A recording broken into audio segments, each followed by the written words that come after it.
my audio real quick. What's up, everyone? Welcome to the 162nd edition of the Sports Reality.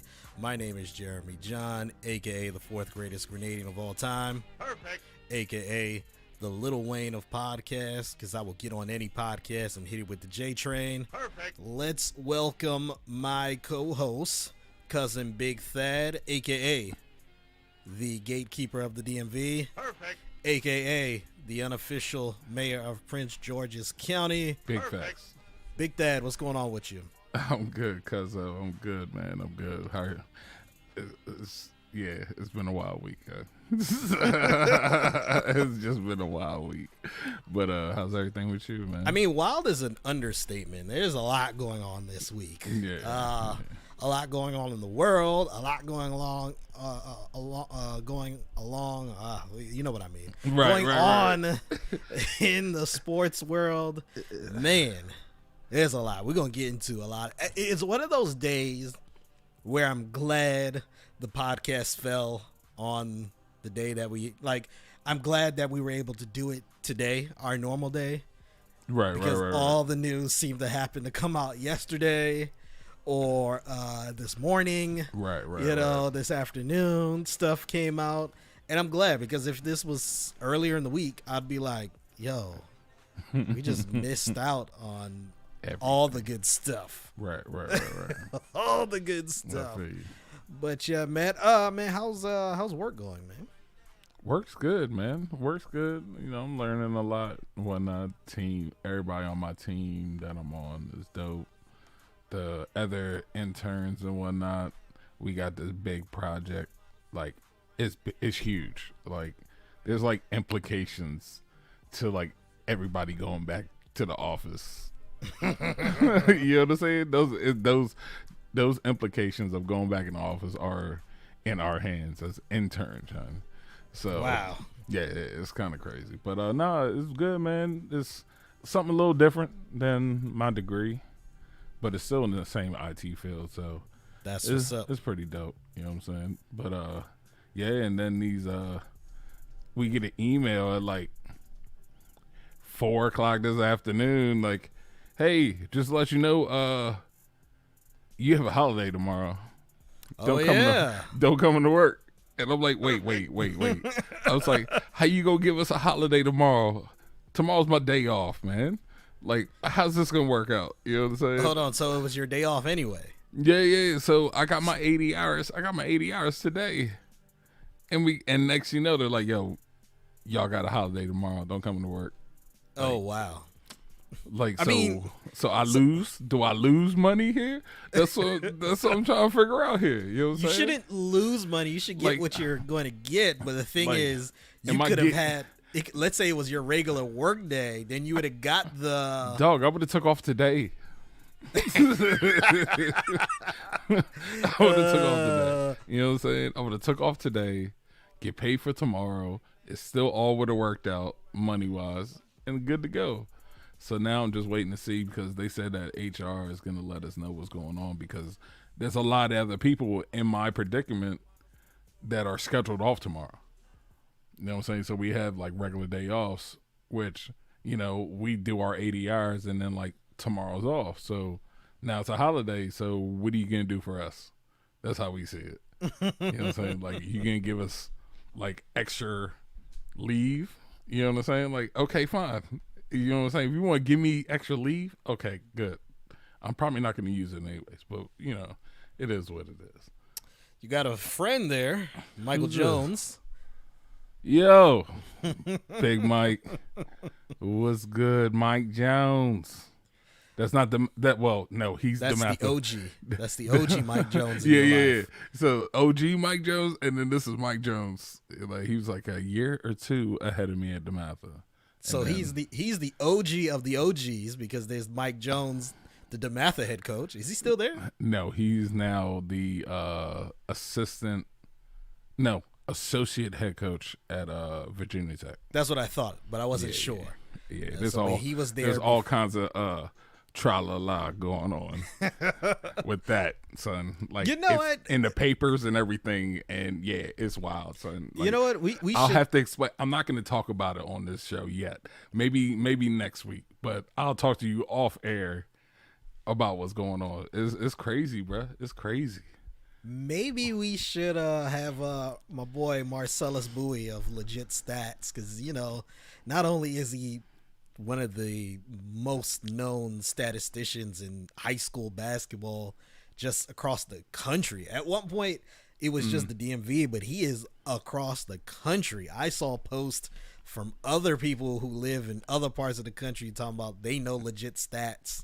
Oh, wow. We need to maybe have Marcellus Bowie, because he's in the know of high school sports too. So maybe he'll have some insight on what's going on also. Bruh, with that. Yeah, because you know what I'm saying. I know. I know. But like, people looking in, they don't realize what kind of turmoil is going on right now between like the community. You know what I'm saying? The community, along with the basketball community outside of the school community. Oh yeah, all hell's breaking loose right now. Pause. But yeah, pause my language. But yeah, man, it's kind of crazy right now. But other than that, I'm good, man. I just want to know what's gonna happen with my money. You know what I'm saying? That's all. To the money. That's all I want to know. You know, and we kind of jumped the gun. We didn't actually mention why there's a holiday, but we'll talk about it during our sports free zone. Yeah, that's why I didn't say nothing about it. Like, yeah. We'll talk. If you want to know, that. You want to know what it is. You know what I'm saying? Like, you know why there's a holiday tomorrow. You know what I'm saying? But some of y'all probably don't realize there's a holiday tomorrow because y'all ain't government workers, so yeah. Oh man, everything been good with you though? Yeah, man. Everything's good, man. Just, you know, school, chilling. The weather's been nice this week. Yeah. So been outside a little bit. My ankle. Well, see, this is the thing. You know, being a part of the Griffith family. Oh yeah. You know that we have one of the worst things about us is our flat feet, correct? Oh, big facts. Yes, big facts. That is, and I have severe, like, I'm probably the most severe of everyone. Like, I have a completely falling arch. It's the bane of our existence. And I mean, it's so bad that when I went to the podiatrist, he was just like, "How do you like walk and how do you like play sports?" I was like, it doesn't really hurt me that much. Like, I was like, when it hurts, I just chill, and then that's it. Like, but you know, now that I'm 33 years old, you know, it's starting to catch up. And I remember it was a few weeks ago, I walked 7 miles. Okay. With no issues. It was the next day. I'm in, like, my ankles are killing me. Yeah, you felt all of that. Now, mind you, that was a few weeks ago. My ankles were killing me up until earlier this week. And I said, you know what? The podiatrist has been telling me, make sure I have my Dr. Scholl's orthotics in my shoes. I used to wear them, especially when I worked in retail, because you're on your feet all the time, and it worked wonders. I used to wear them in high school. And like, I just stopped. Yeah, you just get lazy. You don't want to do it. You know, the one gets worn out, and you just don't go to the store to go get it. Get another one. Right. And I just say, you know what? This ankle pain probably has to do with my fallen arch. Let me get some orthotics. I put them bad boys in on Sunday night. It is Thursday now. My ankle feels great. Nice. So, nice. That being said, though, I am going to slowly get myself back into activity. I need to do that. I will start off next week if time permits. I'll be going to the golf range Monday. So if time permits, I will go there, work on my swing, and then ease my way back into basketball. I got a indoor outdoor basketball now. Okay. So I can at least go outside to the courts. Is it a Wilson? Is it a Wilson? It is a Spalding. It is the NBA ball. You better keep that. You better keep that and hold on to it, because you know Spalding's gonna be gone this season. Did not know that. Yeah. That's actually what a friend of mine told me about, because he's in this sports management master's program or whatever, and that's his project. His project is about the switch between Wilson and Spalding in the NBA, and in the NBA, Spalding's been there for 30 some odd years. Yeah, easy. I did not know that. Well, maybe we have to have your friend someday, getting a degree in sports management. So that's how my ankles feel good. I'm gonna start getting back out there. I haven't shot a basketball since March. It's okay. You ain't missing much. Early March of 2020. So I was the shooter in the family. You know what I'm saying? So I mean, yeah. I'll give you that, but I can shoot too. See, the thing is, you're not going to be known as the shooter because you're like 6'6", so everyone's just going to say the big guy, with the post moves, and they'll say I'm the shooter because that's all I can do.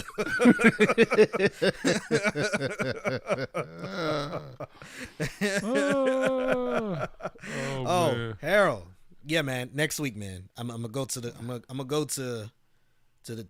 court and just get some shots up. I'm gonna start with layups. Actually, no, I'm gonna start with free throws. Then I'm gonna do layups. Okay. And then if I start feeling comfortable, then I'll start shooting. But I'm not gonna play against anyone, especially with still COVID. I mean, I ain't trying to really deal with people too much. You ain't trying to go against any competition right now. Yeah, not yet. And then Harold, I'm gonna be working on my swing, so I'll be on the. I'm serious this time, Harold. I know I told you last year, 2 summers ago, I told you I was gonna be out there with you, and then COVID came, and I ain't doing nothing. Well, see, first of all, I was gonna ask you if you said you were going to Top Golf, but I guess you're not. I'm not going to Top Golf. So this is the thing, because I need to work on my swing. I'm just gonna go to the local golf range. Okay. There's one not too far from here. Marlon told me he spent $14 for like 100 plus golf balls. Where, the one in Crofton? Yeah. And he said he was there for like over an hour because it's 100. And he said that he was like, I'm about to be out. Top Golf is an experience. I mean, you go there. I go there to drink and. Exactly. You go there to get a couple drinks, have some food, crack jokes with your terrible golfers out there. Like, no one wants to actually see someone good at Top Golf. I mean, you get jealous. Well, there was that one dude when we went, and he was killing them. Yeah, and I was like, yeah, and it made me feel. I look terrible. I look real terrible right now because I'm like twice this dude's size, and he's killing them balls, man. And I'm just like, I'm drinking. I'm gonna try to hit it in the little red joint so I get some points. You know what I'm saying? That's all I was doing, was trying to get points. But I feel you though. Oh, speaking of that, Pop said he got golf clubs for me, and he still ain't sent them up yet. He said a full set, like he was supposed to send up here last spring. Well, because of COVID, you know what I'm saying? I might have to talk to him. Yeah, I have access to clubs. I don't have my own, but I have access. I can't use. You know me. I can't use those clubs anyways. I can't use regular clubs. That's true. These joints are called. Yeah, like you know us how tall my dad is, so yes. Those clubs are gonna be the right size for me. You know what I'm saying? Oh man, but yes. You remember CJ? CJ was out there killing it. He was the only good one when we went to Top Golf. Real? Yeah, he was the only good one. You don't remember? No, was he there? No, I know CJ. He was on our fantasy. Yeah, but was he there? But okay. No, making them bad trades. Yeah, that's CJ. Bad trades. Even though Marcus think we going after him, it's really CJ. Like we going after just a lot, but just Marcus allowing that stuff to happen. Perfect. But, yeah. Oh man, we got a lot to get into for today's show. Let's do it. We are going to get into the NBA postseason, second round. Very exciting on all the news surrounding the NBA. We're going to get into the NFL, discuss the OTAs and the notable absentees. Major League Baseball has a new rule that they're going to be checking in the middle of the season. We'll get into that. We will also get into our sports free zone, where we will talk about the new federal holiday. And then you all will understand a little bit later why I'm wearing this shirt. Let me move that away. You all will understand why I am wearing that shirt during our sports free zone. When, guess what, BigThad? What? Primo Juancito's coming back. Uh-oh. It's about to get spicy. And making her debut, Dr. Rosanna Sanchez John. What? Yeah. Yeah. Will be on to discuss In the Heights. We'll talk about that a little bit later. And then our Reddit topic of the week. I didn't even tell you this because I just literally thought about it on my way over here. Okay. I have 2 Reddit topics of the week, are about the same. Okay. Trae Young versus Luka Doncic. We're going to take a look at that. Okay. And then also Ben Simmons versus another number 1 overall pick in the postseason. We'll talk about their stats. Okay. Man, just want to remind you all to subscribe to the podcast where podcasts are available. That includes Anchor, Apple, iHeartRadio, Spotify, Stitcher, TuneIn. Also, if you're watching right now on YouTube, Facebook, and Twitch, subscribe, leave a review, pass the word, share. If you're watching right now, tag someone and let them know that you are watching, and so we could definitely grow and reach more people. Let's get to the NBA. We got to start in the health and safety protocol. Oh, man. Chris Paul is in the health and safety protocol. He can't keep going. He is in the health and safety protocol. The NBA has not really been clear about why he's in there, right. And they don't necessarily have to. A lot of people are panicking and saying, oh, he has COVID. I don't think he has COVID because they would have flat out just said it. For example, all would the players. They have? Say that again? Would they have, though? Because, the last thing I ever saw was that there's one NBA player out of 100 and I think it was like 164 tests that came back positive. Is that one Chris Paul? Well, or is it just I don't know if he's not vaccinated, and that's no. Chris Paul is vaccinated. That is something that people know. Okay, so that's something that is known in the NBA that he is, and that's why I don't think he has COVID because they would have just came out and said, like Jason Tatum. Jason Tatum had COVID. They just came out and said, hey, he has COVID. That's why he's out. That's why he's out for this extended period of time. Other players who had it, they said they had it. Right. And but then again, also, it's probably they got release from the player also to say, yeah. Could be. Yeah. That could be true. Right. That could be very true. I think he just might have been in contact with someone who had COVID. And he is going to be in that protocol. Of course, you got to put the indefinite. And whenever you hear indefinite, you just assume the worst, that it means forever. Right. Indefinite can literally be till tomorrow. To return to the lineup, he just has to get 2 negative tests in basically a 24-hour period, or 24 hours apart from each other. So that's all he has to do. Now, the good thing is, we'll talk about a little bit later, that the Phoenix Suns have a little bit of time. So they got a little bit of time. we will get to that. Actually, let's just get into it right now. The Phoenix Suns, they started off the series, the first 2 games, started that, and they got the victory to the first 2 games in Phoenix, and then it went to. Then we went to Denver. I almost forgot who they played. It feels so long ago.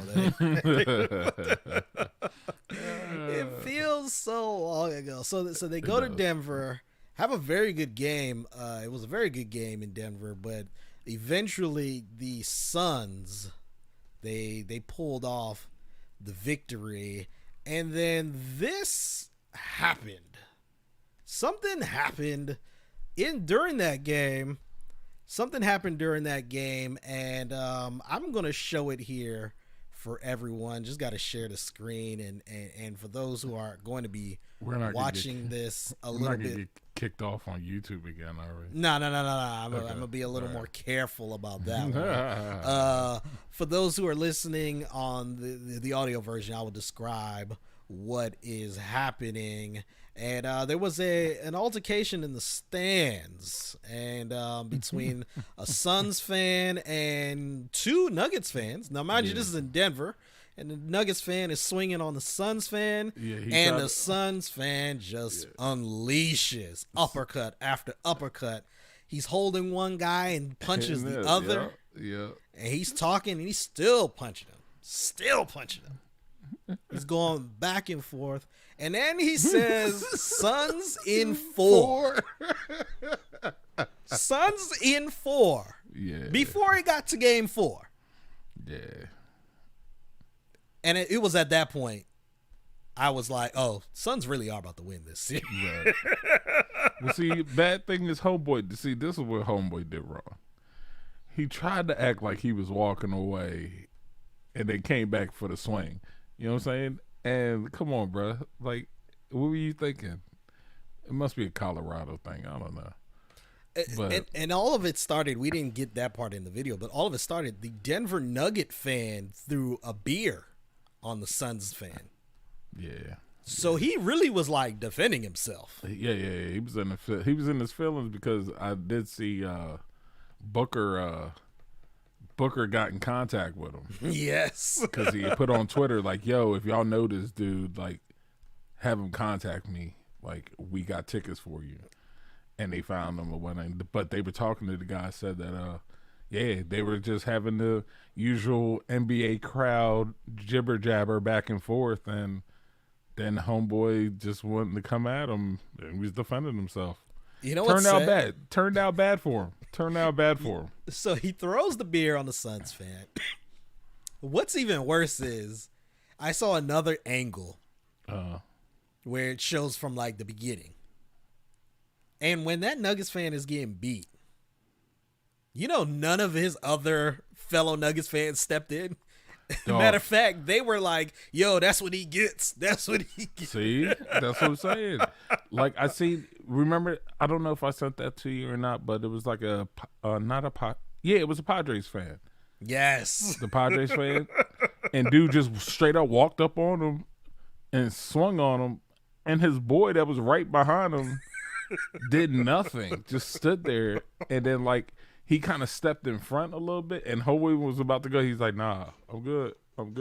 So do you know what the common denominator is? Man, go for it.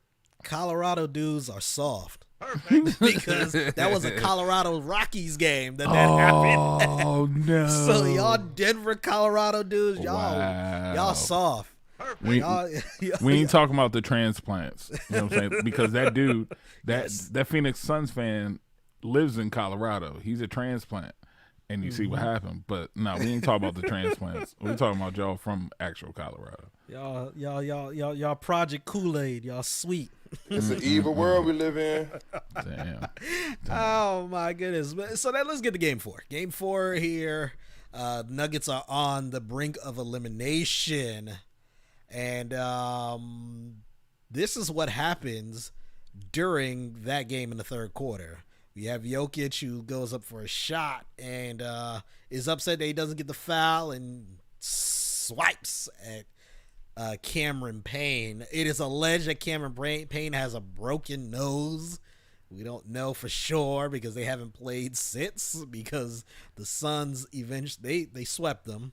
And Jokic was ejected, flagrant 2. Do you think he should have got a flagrant 2, Thad? Nah, from looking at that, I mean, I don't think so.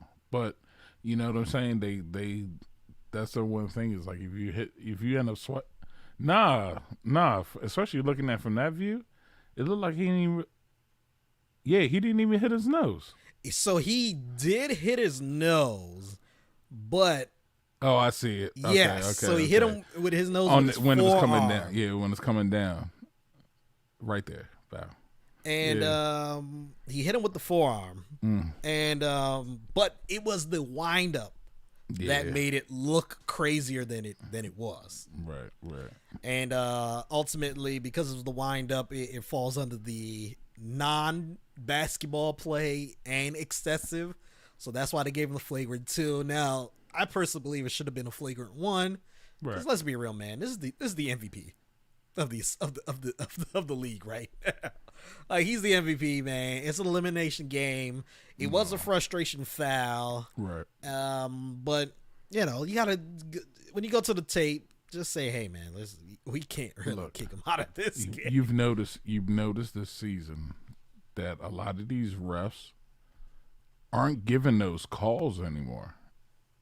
Like this season, for some reason, it's like they're just not giving those calls. Those what was it, the Jordan calls that they would give. You know what I'm saying? And they're not doing it this season for some reason. I don't know what it is. Maybe they're just tired of the players. I don't know. But then again, the refs this season have been trash anyway. So that just might be it altogether. I call them the COVID refs. The COVID, because even the COVID refs were bad. When they had all them refs that had COVID, even those coaches were just as terrible. So yeah. So then, you know, the Suns move on. They swept the Nuggets. They're out of there. I hate this, you know, on social media that everyone's talking about. We need to get,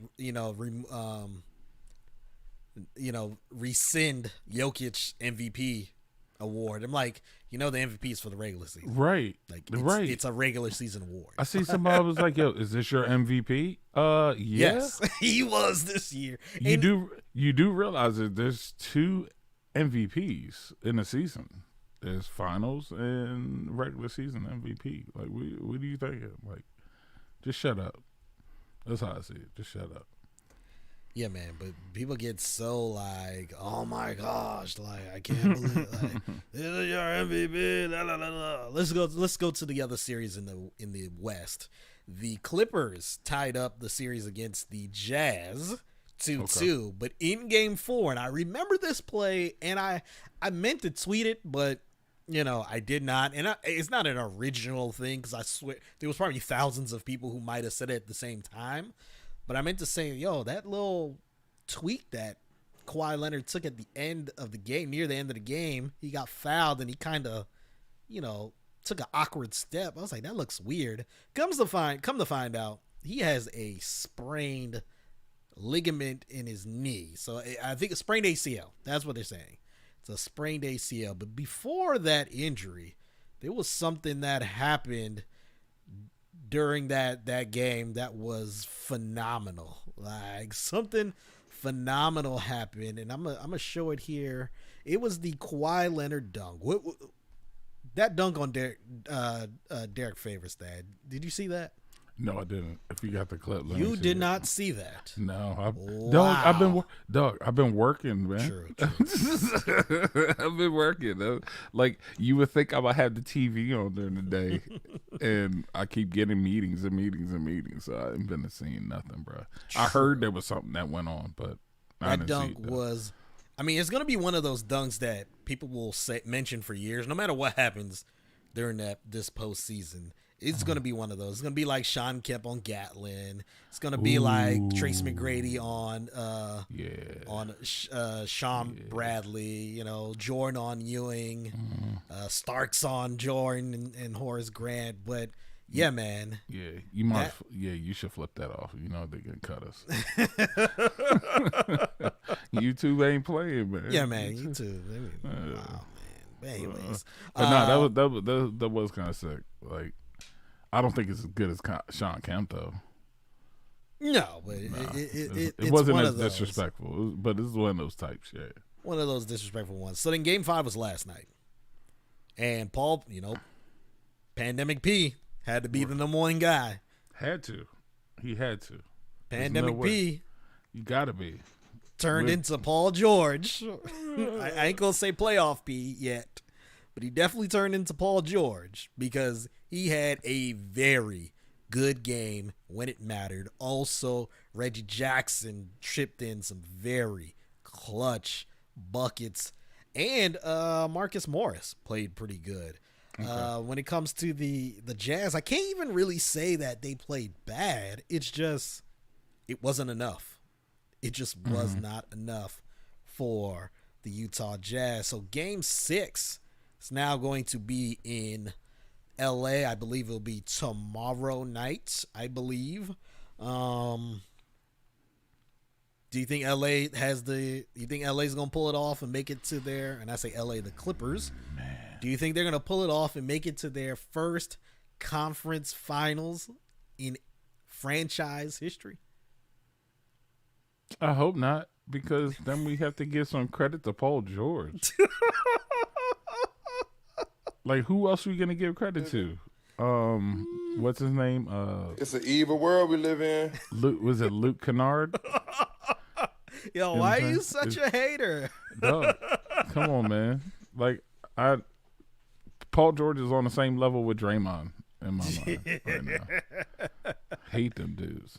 For at least one night, he wasn't Pandemic P. Right. For at least one night. He was definitely a playoff.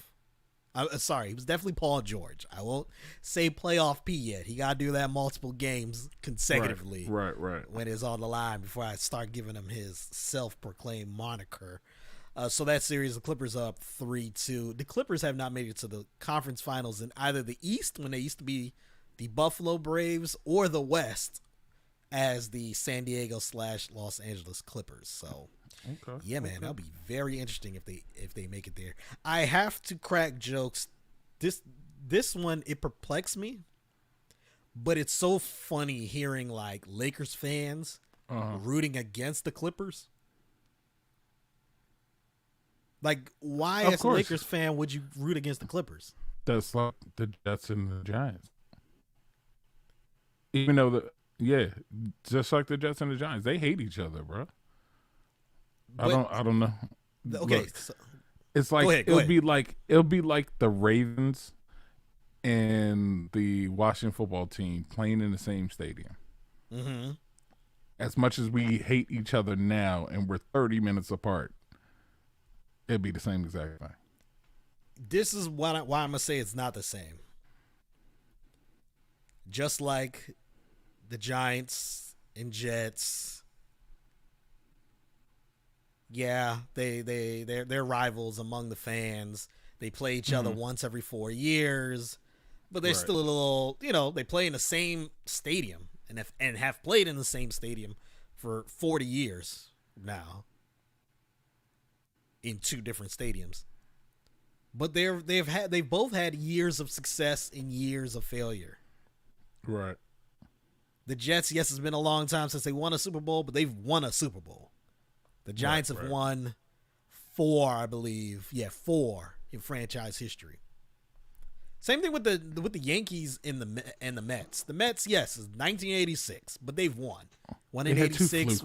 They had 2 fluke runs. 1 in 69. You have the Yankees who have won 20-some amounts. Yeah. The Clippers have done nothing. Not a damn thing. So why are Lakers fans like, I hope the Clippers don't? It's because they in the same building, dog.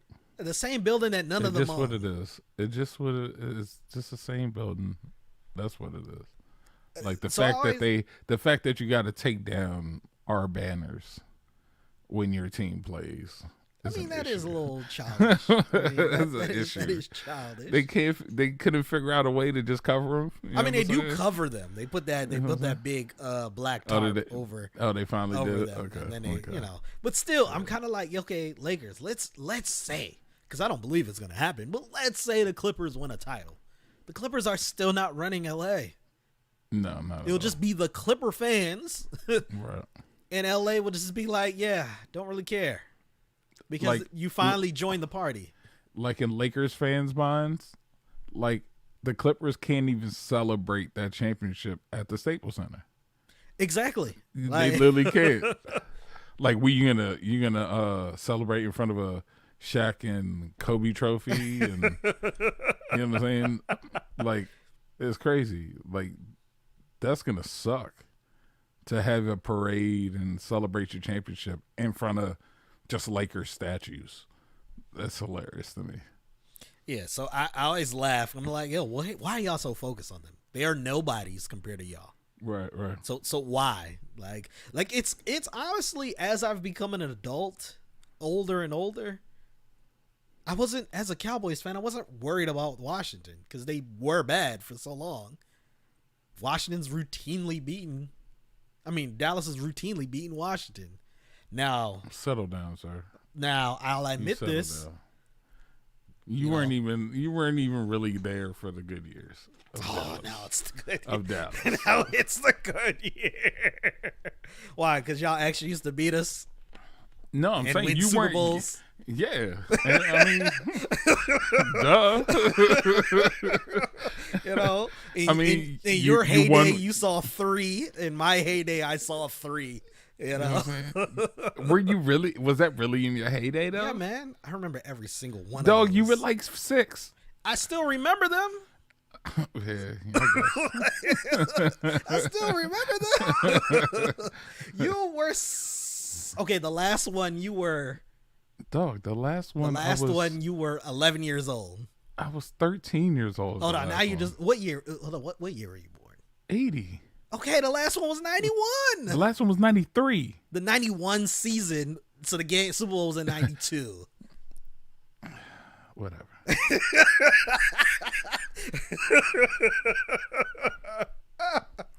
Anyway, excuses, sir. Excuses. Anyways, let's get the basketball. Get back to basketball. Eastern Conference Finals. The Bucks and the Nets. So in Game 4, semifinals, not finals. You just said finals. I said that my fault. It's supposed to be. It's supposed to be the finals. It's supposed to be the finals atmosphere. Yeah, you're right. You're right though. So Game 4, Game 3, the Bucks. Well, let's start. Let's go back. First 2 games, the Nets defeated the Bucks in both games handily. Game 3, the Bucks won. Pretty close game. Game 4 was a very close game for a little bit, and then this happened during the game with Kyrie Irving. Kyrie Irving sustained a sprained ankle right on this play here. Jeez. Those things are, things are horrible. I mean, landing straight on a foot to roll your ankle, putting all that weight on that, it's pretty bad. Pretty bad. Kyrie Irving was down for a while. He sat out the rest of the game and then was ruled out of Game 5, which happened 2 nights ago. We'll get into that. But real quick, do you think Giannis did this on purpose?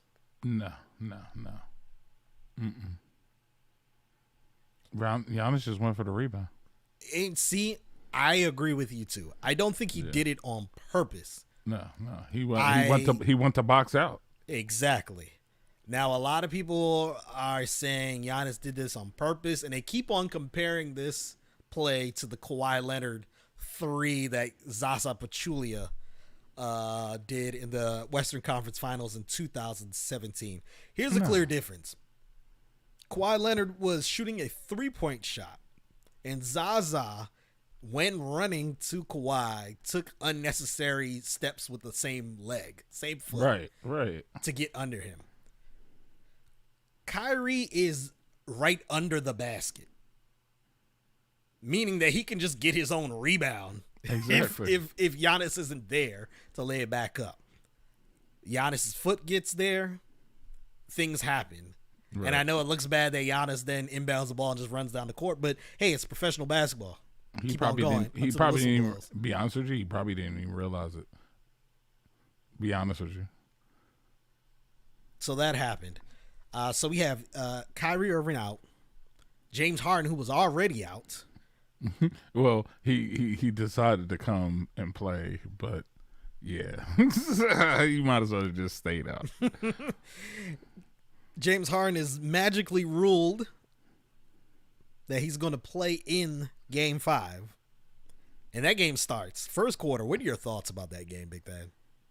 Against the Nets and the Bucks. I thought it was going to be a Milwaukee blowout. You know what I'm saying? I honestly thought it was just going to be a blowout.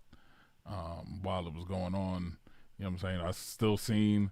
In my mind, I'm still seeing, Bucks are going to just run away with it. And so I went on to my business doing whatever I was doing. And you know the result. At halftime, let me get the score at halftime. Score was 59 Milwaukee, 43 Brooklyn. And I'm going to give y'all that did not watch the game. James Harden, who did play, had 5 points. Had 5 points on 1 of 10 from the field.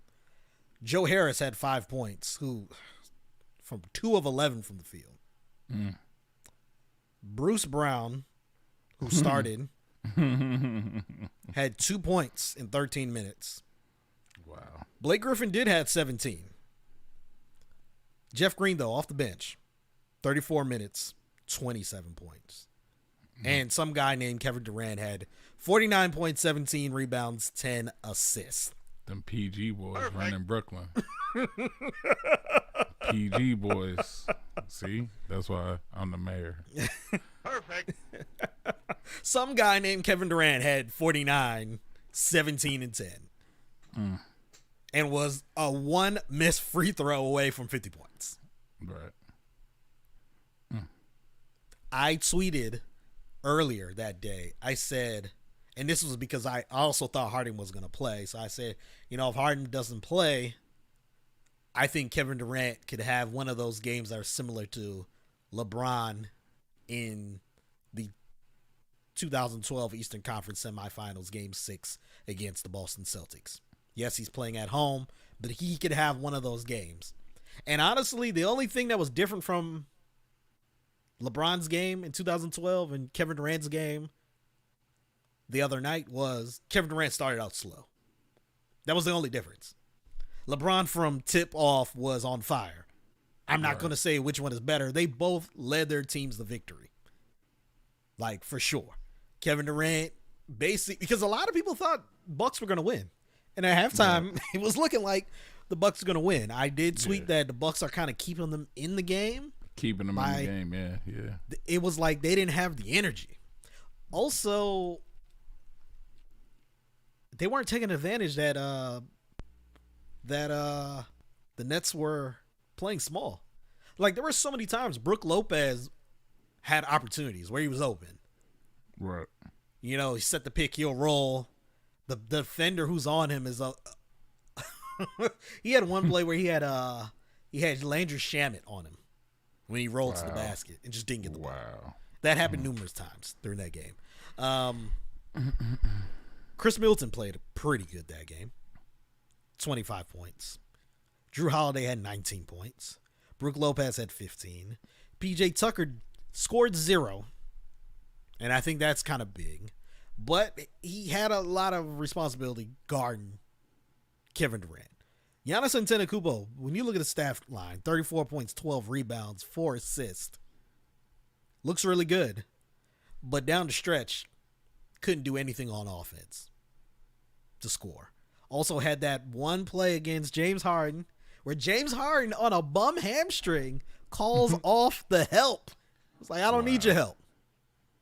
Stay over there. Giannis ends up pulling up for a fadeaway, misses. And then we're seeing that KD is putting up the points that he's putting up.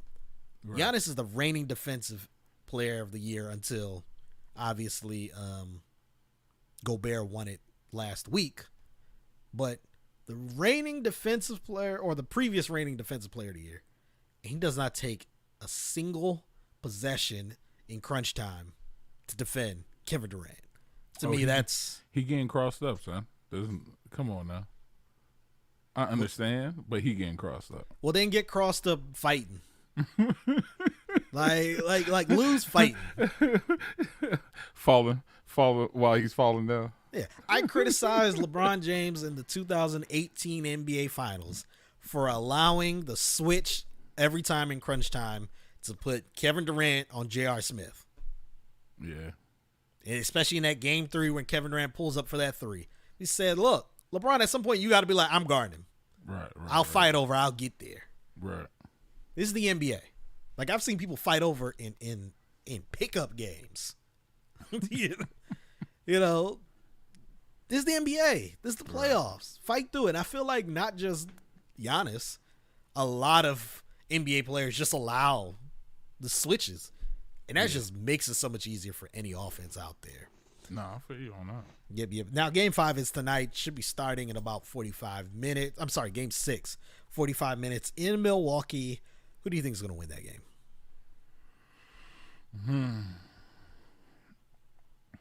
I think going to be a close one. I think it's going to be a close one. I'm going to say Bucks. I see it going to Game 7. I think it's going to be close also. I think the Bucks are going to win in a close game.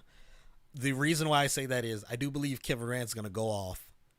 I do believe James Harden's going to score more than 5 points and shoot better than 1 for 10. But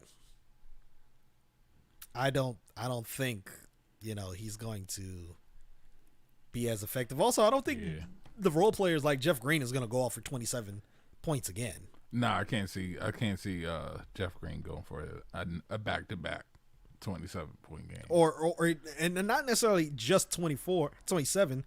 It could just be an impactful game like that. I don't think he's going to have an impactful game like that. That's what I'm saying. I don't think he's going for a back-to-back 20-point game. Yeah. You know what I'm saying? Like, I don't think that's going to happen.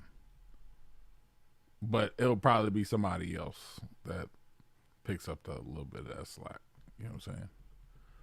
So, yeah, man. I think Bucks are gonna win that game. It's gonna go Game 7. Other news in the NBA. Several coaches are no longer coaching their teams. Let's start with the Pelicans. Stan Van Gundy fired after 1 year. Yeah. Seems like Zion Williamson is a little. Zion and Brandon Ingram aren't really fond of Stan Van Gundy and the way that he would criticize his players, in the media, telling them that they have to play better and things like that. So they soft. They pretty much soft then. That's what you're saying. Yeah, it's looking like it. But because of Stan Van Gundy, everyone's going to say Stan Van Gundy is the problem. Right, of course. Really, of course, I think those players are soft. They're young, so they're going to be soft. Right.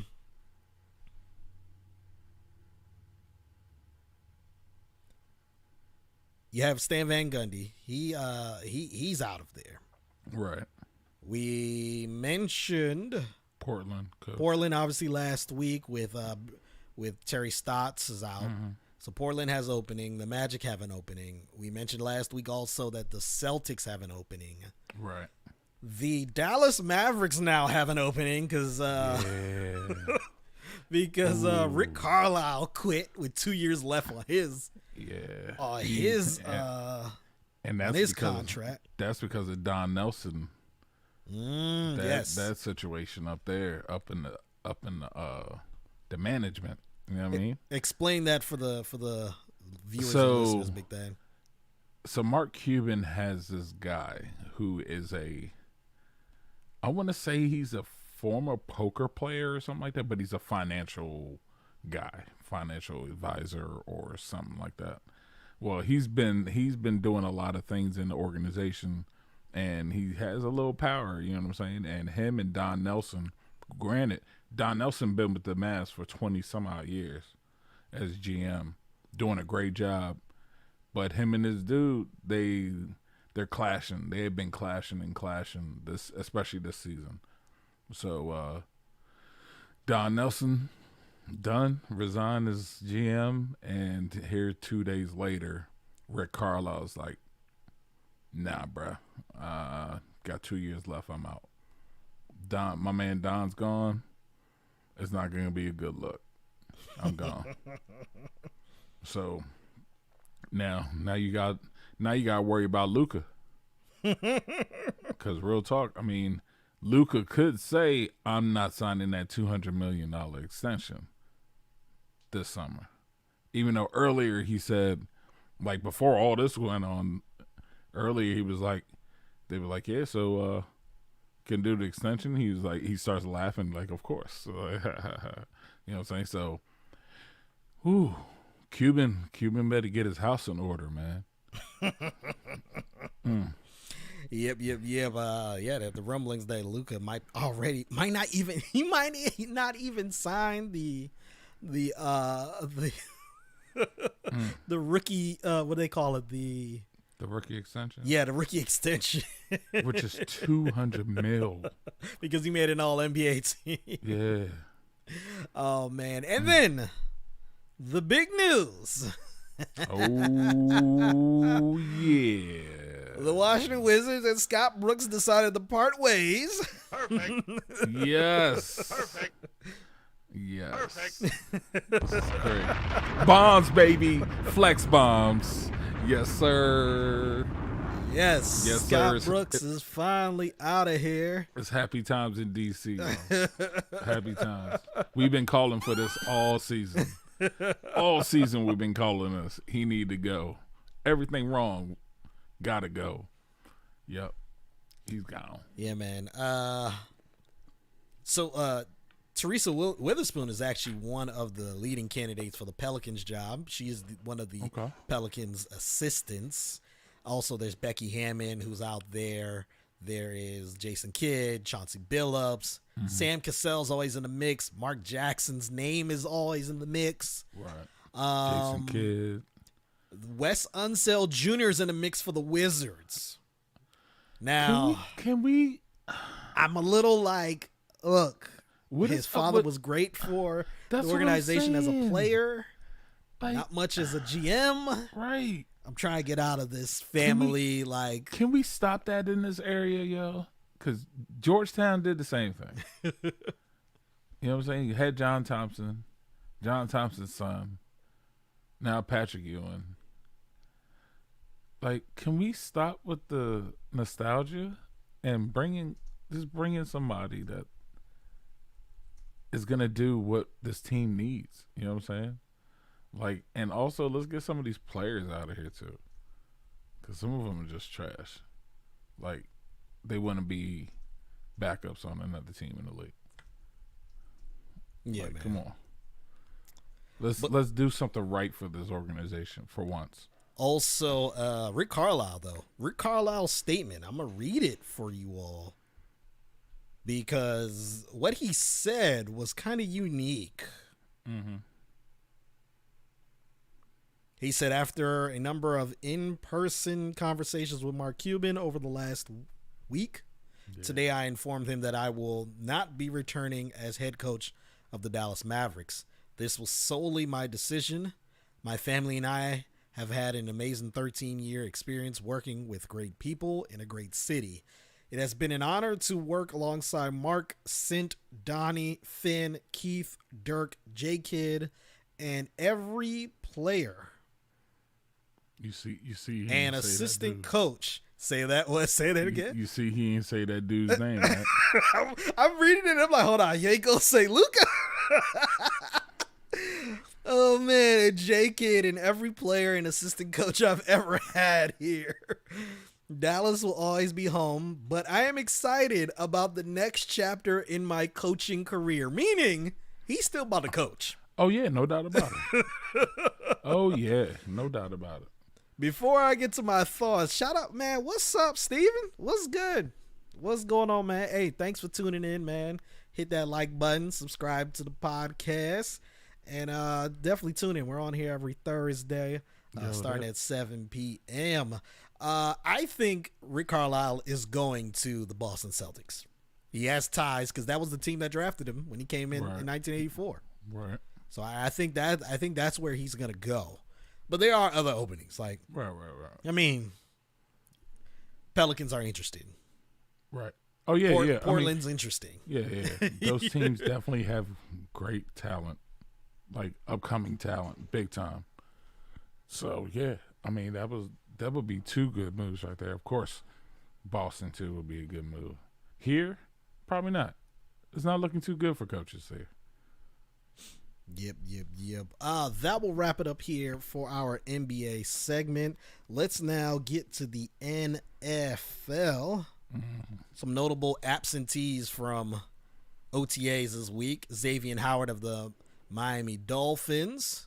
With his unique situation. Yes, unique situation according to reports. It's really Brian Flores, head coach, said, "Yeah, it's money. Like that's the issue. It's money, but it's a unique situation. It's a unique contract situation." You have Jamal Adams of the Seattle Seahawks. That was kind of expected, especially I think the Jets were anticipating that, and also how the season went last year for the Seahawks.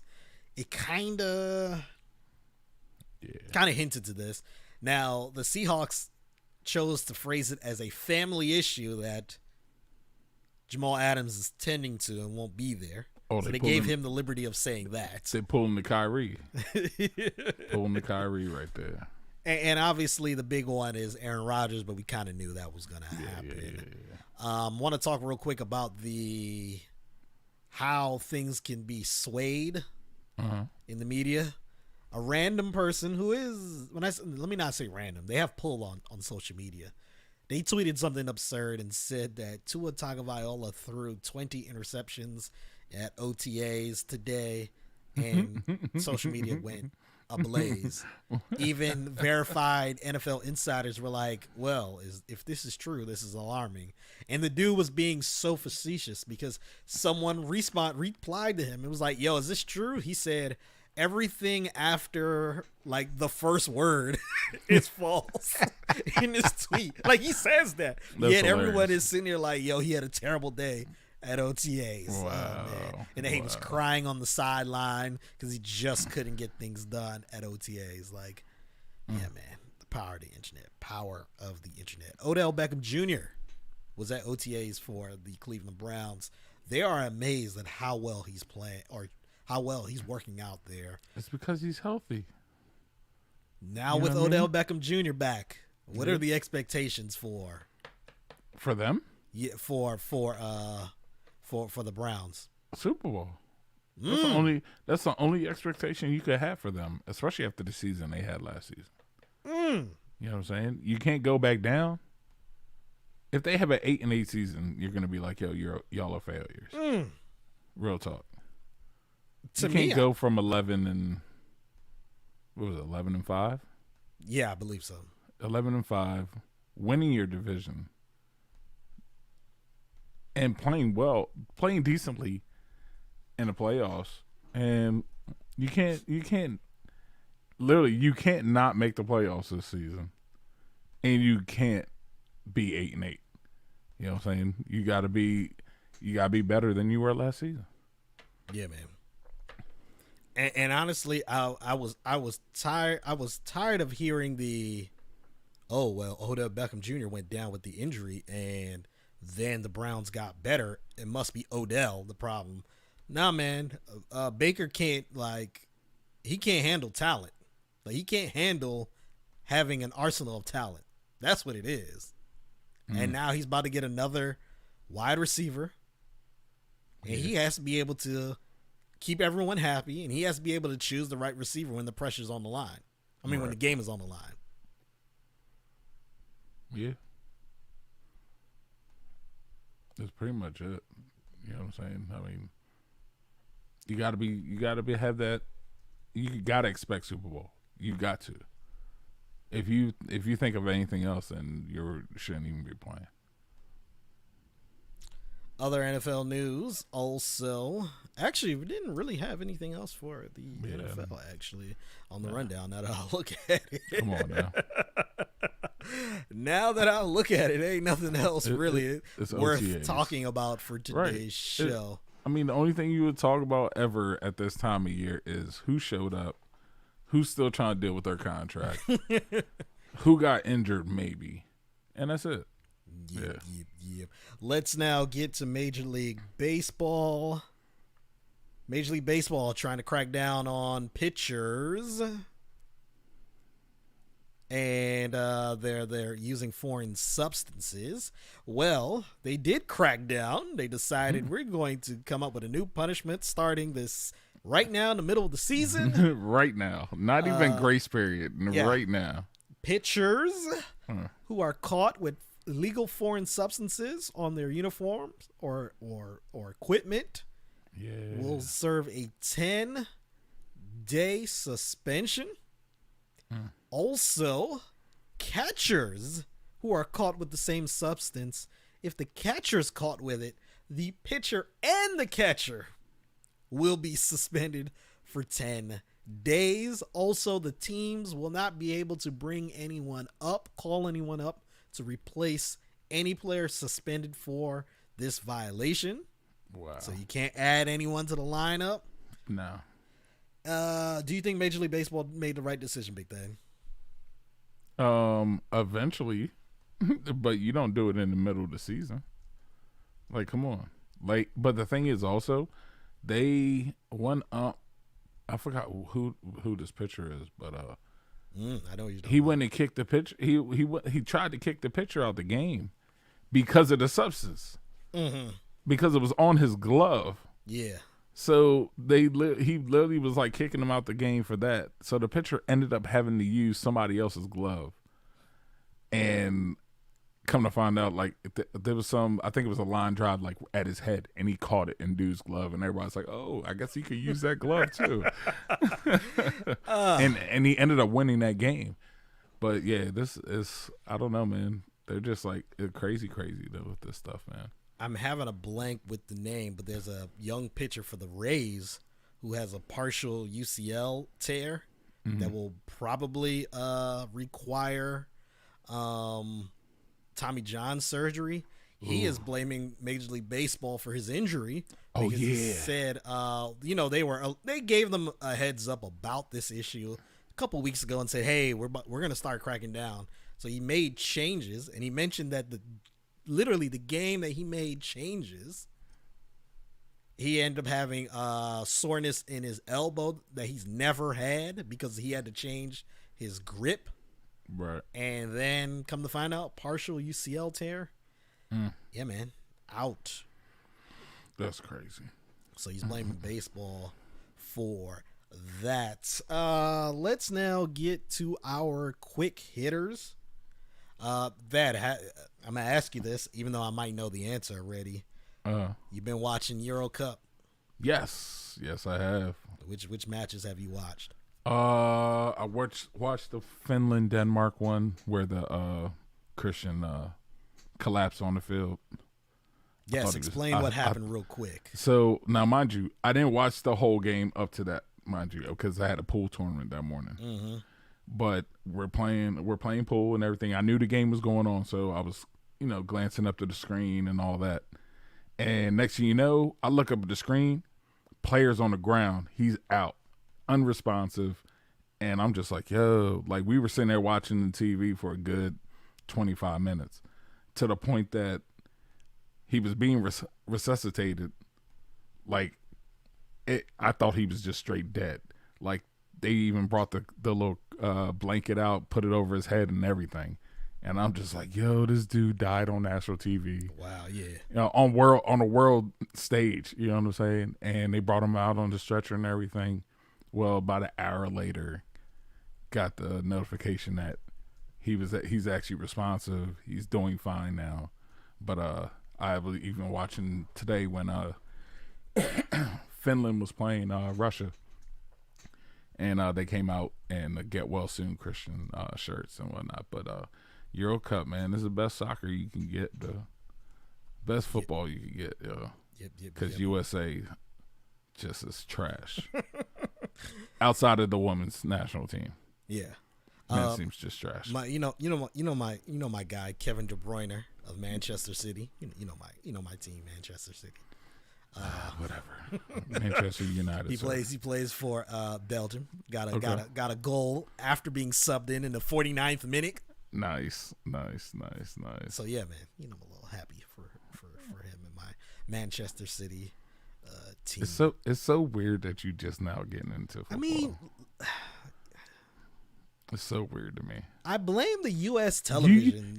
That's what I blame. Bruh, you used to go to my soccer games all the time. I did, but I never played soccer myself. That's I understand that. I understand that. But that's why I was like, I never understood how you never got into soccer at all.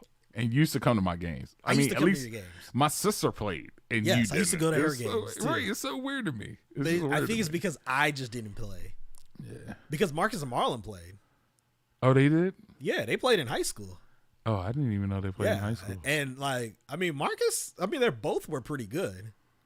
It's TA. Come on, son. No, they were pretty good. It's TA. And then Marlon played goalie. No. Marlon Stop it. Goalie. Stop it. It's TA. No, I'm sorry. I'm thinking about Roman. Roman played goalie. Yeah, Roman's Jamaican. Roman played goalie, and but Marcus and Marlon, they were pretty good. That's good. That's good. So I think, and because of that, they watch more soccer than I do. I just kind of started watching it outside of like world competitions. I'm starting to watch some of the club soccer now. So yeah, man, Manchester City. It's terrible when my high school decisions were either revolved around music or sports, and it was basketball, soccer, and baseball. And I decided to go the music route. Hey, man. So, things seem to work out well for you. I guess. I guess. You know what I'm saying? It ain't too bad. Things seem to work out well for you. Right. Let's now get to our Champ and Chump of the week. Every week we celebrate those that do well, and we criticize those that do not. Starting with you, Big Thad. Who's your champ of the week? Kevin Durant. Baby, want a champ. Juan is going to be so happy that you said that. I was going to say Scott Brooks. Just because we're so elated that he's gone. But no, Kevin Durant, man, he killed it that game. You know what I'm saying? He's I would say he's the number 3 player in the world right now. So geez. Yeah.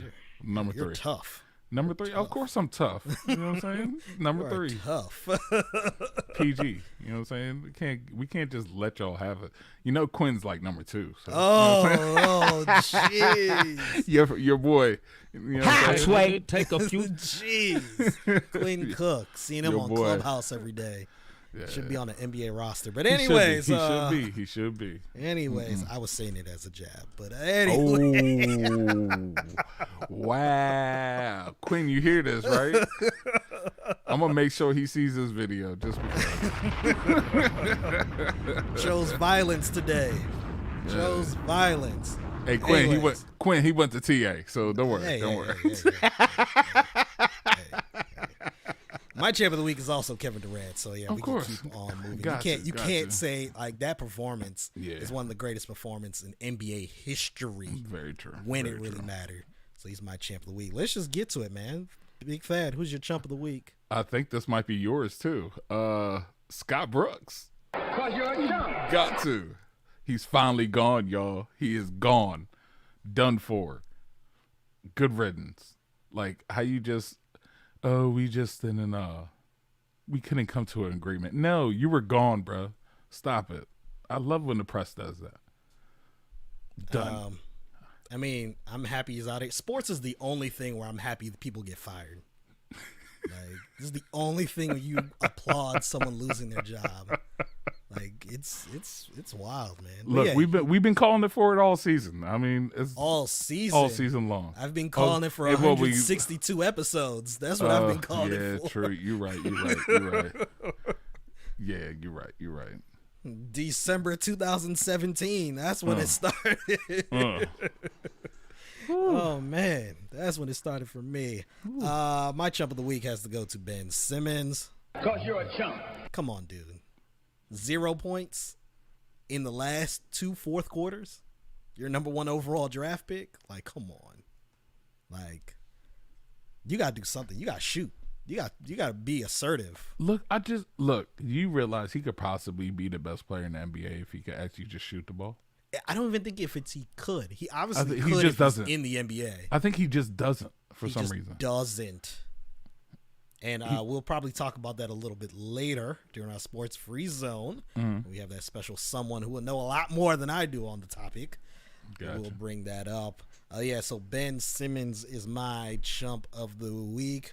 Let's now get to our sports free zone. Thad, you mentioned that there is a holiday tomorrow. We didn't really get into the specifics, but it is. Yes. Juneteenth is now an official federal holiday in the United States. Perfect. And Juneteenth is June 19th. For those who are not familiar, it is the day that the last slaves, which were in Texas, found out that they were no longer, or they should be free, and they were officially emancipated on June 19th, 1865. Yeah. 3 years after. Yeah, something like that. Yeah. 3 years after. So they had to bring the military in. Yes. To free them. I mean, 3 years later. White people are cruel, man. Just was like, so nowhere in Texas. I guess the media just was like, we're not talking about this in Texas. I mean, I understand it was newspapers. That was the media. But they didn't ever put it in print like, yo. They literally were like, we seen this. Nah, we ain't letting this happen. Yep. Now, I said this, and you agreed with it also. This is a great first step for trying to address the atrocities to black people in this country, specifically African descendants of slaves, of chattel slave, is a great big step. Ultimately, reparations need to happen in various forms. And I'm glad you said various forms. Various forms. Thank you. African descendants of chattel slavery need to get payments. Number one, in my opinion. Are we getting anything? No, we're not. We're not. No. Yeah, see, us island folks. Yeah, us island folks ain't getting. We got to go back to our country and get our money. We got to go back to our country and get our money. And to be honest, like, I mean, rightfully, that's what we should do. But anyways, that needs to happen. There needs to be actual government policies to address a lot of things within the black community. You know, housing, education, healthcare, in the workforce, a lot of things. The banking system, loans, credit, things like that, taxes that need to be more beneficial to people who are black. I heard from all parts of the diaspora. So no doubt. And I mean, it's somebody. I was listening to somebody's podcast the other day, and they were like, just like, let us not have to pay taxes for like 5 years. You know what I'm saying? He was like, look, if I don't have to pay taxes for 5 years, I'm cool with it after that. Like, it is what, I don't need nothing else from nobody. Just on those 5 years, I don't have to pay taxes. I'm good. I was like, okay. That was another thing someone did mention. Not necessarily exactly what you said, but like an actual tax credit. You get tax credits for all sorts of things. About tax credit for simply being black in America for a while. So. Yeah, just for a little while. Just like not for a long period of time. Just for a little while. You know what I'm saying? Did y'all end up getting a tax credit? Yeah, man. Yeah. Oh, okay, good. Got something for having a child. All right. I might have to have like one or two. No. Let me tell you this. I love my son, but do not have a child just for a tax credit. Hey, it ain't worth it, man. When I keep getting, when am I going to get a grandchild or great grandchild or whatever? It comes to, sometimes I'm just like, you know what? Fine. Here, let me just go get a random and go from there. You know what I'm saying? Nah, but, man. I still don't sleep well. I still don't sleep well. It's 18 months. I still don't sleep well. You never will. Your parents didn't either. I know my parents I'm didn't, not looking forward to that. No. Actually, me personally, the way my attitude is, when they get older, I think I'll be more at ease. True. I got you. Me personally, I think I'll be more at ease. I don't know about my significant other, and maybe we'll ask that question coming up soon. Let's just get to it right now. We have two guests coming on. One for the second time. Primo Juancito, what's going on? Yo, what's going on, man? What's going on? Good. And then for her debut, well anticipated, Dr. Rosanna Sanchez John. How are you doing? Hello, hello. Hey, what's up, cuz? Been waiting. Oh, Why For those that why she haven't got figured, like the doctor background like This is where I teach class. Look, the pandemic caused me to have to rearrange and do all of this, and this is where I teach class from, as you can see. okay. for those that haven't figured out, Dr. Rosanna Sanchez John is my wife. So yes, so those who didn't figure that one out yet, You we like how brought you like how you lowered his voice there? You know what I'm saying? we brought both of you all back, or at least Juan back on, and you, Rosie, for on this episode because of the hit movie in theaters right now, In the Heights. Now, before we get to In the Heights, I do want to ask, get some. Let's I guess preface this conversation. Juan, we know you're Dominican. Rosie, you're Dominican. Rosie, though, I do want you to let the listeners know as much as you could about your dissertation. Okay. So I created an Afro-Latino racial identity model, which basically I had participants that came on that identify as either Black, Latino, or Afro-Latino. And really just it was to help create a model that really talked about us and incorporated us, because a lot of times we're left out of the picture. But also in regards to being able to highlight that the racismo within the Latino community, looking at colorism, looking at how we fit into in the U.S. in regards into race. So sometimes there's not a category for us, but especially also kind of highlighting for dark-skinned Black Latinos, what it means for them, and the lack of representation within the Latino community. So that's just a small snippet of it. A lot more and still research that I'm doing. So I know the answer to this question, but how long did it take you to do this?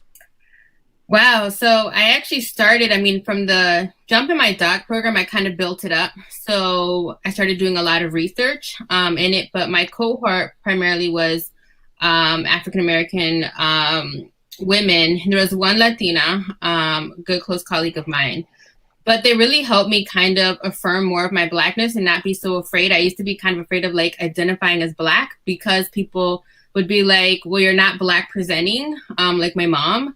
And then they would say, you're Black, but you're not Black, right? So it was a thing of like, yes, but, and so it was like, always I had to like show my Black card by showing my mom or my family. And then it's like, oh, we believe you're Black. And then they'd be like, those who were darks and were like, yeah, but you're a little too light skinned because of your dad, you're mestiza. So it was just kind of thing. But then it was more of like, okay, so where do I create this checkbox? Where do I fit in? Should I be in a checkbox? And that kind of led me to starting it. So it was about 3 years, I would say, but it's still not done. And it's still, more work that I'm planning to do and publishing the work that I've started. Now, Juan, we spoke about the Dominican, or part, I'm not going to even say all, just part of the Dominican experience 2 weeks ago when we were on.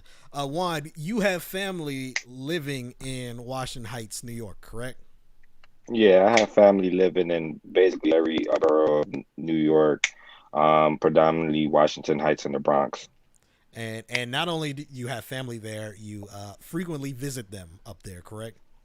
I frequent the sidewalks of Washington Heights very much. Yes, I do. So I had to ask those questions just like a attorney. You got to ask the background questions. You got to set everything up. Let's now get into In the Heights. Now, I partly watched In the Heights this weekend. I probably got 30 minutes in before I started doing something. Not that it was bad. I just was doing something else. But Rosie, you watched it, and you did too, Juan.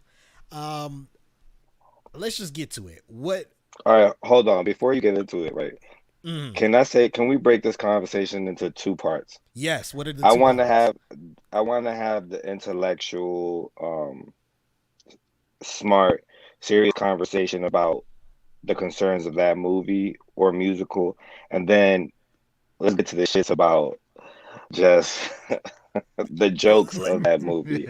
But I do Let's want to make sure we get serious with it because it's very much important parts in that movie that I feel like should be discussed. I'm glad you brought that up. And actually, let's start with you, Juan. What were your thoughts when you saw the musical turned into a music now? I mean, to a movie. So I came into that move. So, all right, let me preface with that. Let me start with this.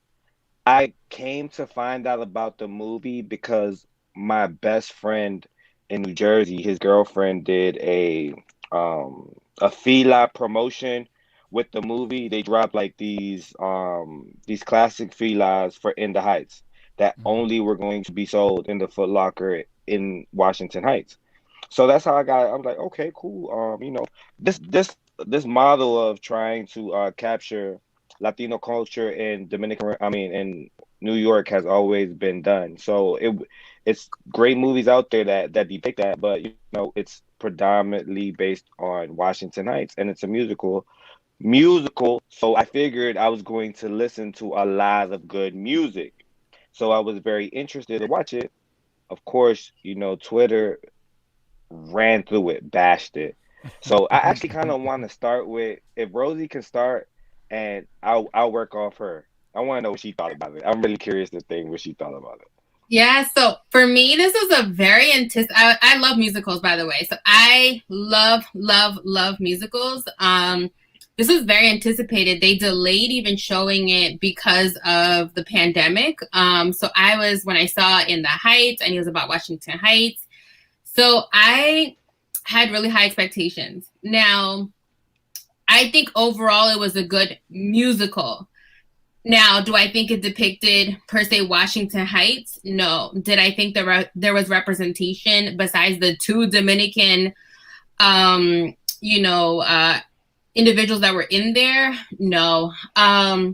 Again, I know I've kind of talked about this with a few different individuals, whether they were Afro-Latino or just Latino or just in general, talking to, some of my Black friends. I would say that, and then even today, Rita Moreno's comment, so she was in West Side Story, and she just really was very dismissive of the feedback that Afro-Latinos are giving to about the lack of representation of dark-skinned individuals. I'm light-skinned. I know my privilege. I know the privileges I have within the Latino community in comparison to like Juan, to my mother, to my other family members. And so you'll see people like me versus Juan, right? I have more opportunities and I have an advantage. And it was a letdown for me. But again, that's erased. Like they just erased the Blackness, like the Afro-Latinidad within the Dominican culture, and they portrayed what is acceptable. To me, it just felt more of like a Puerto Rican, kind of Boricua type of, and they even had, Mexican, Maria Hinosa, who's a big activist for dreamers and undocumented individuals. I think it was a great musical, but I was like, can you change it from being In the Heights or take out Washington Heights, or that it was Little Dominican Republic? Because that wasn't it. So if you had changed that and taken that away, I think 100%, I would be like, hands up, it was wonderful, great. But you call, it was Washington Heights. It's in Little Dominican Republic. You filmed it in a lot of the places in Washington Heights that is prominent. But we didn't have dark skin, Afro-Latinos. And then honestly, the main actors were all Puerto Rican.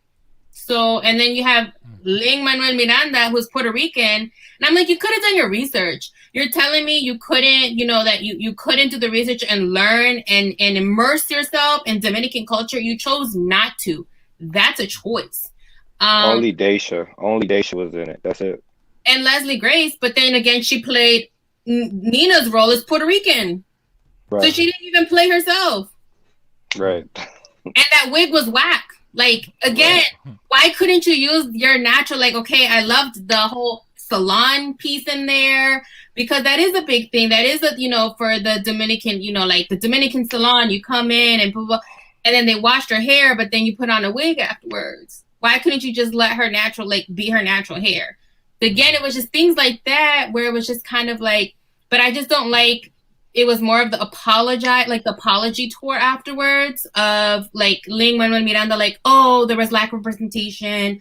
Oh, you know, we missed the mark.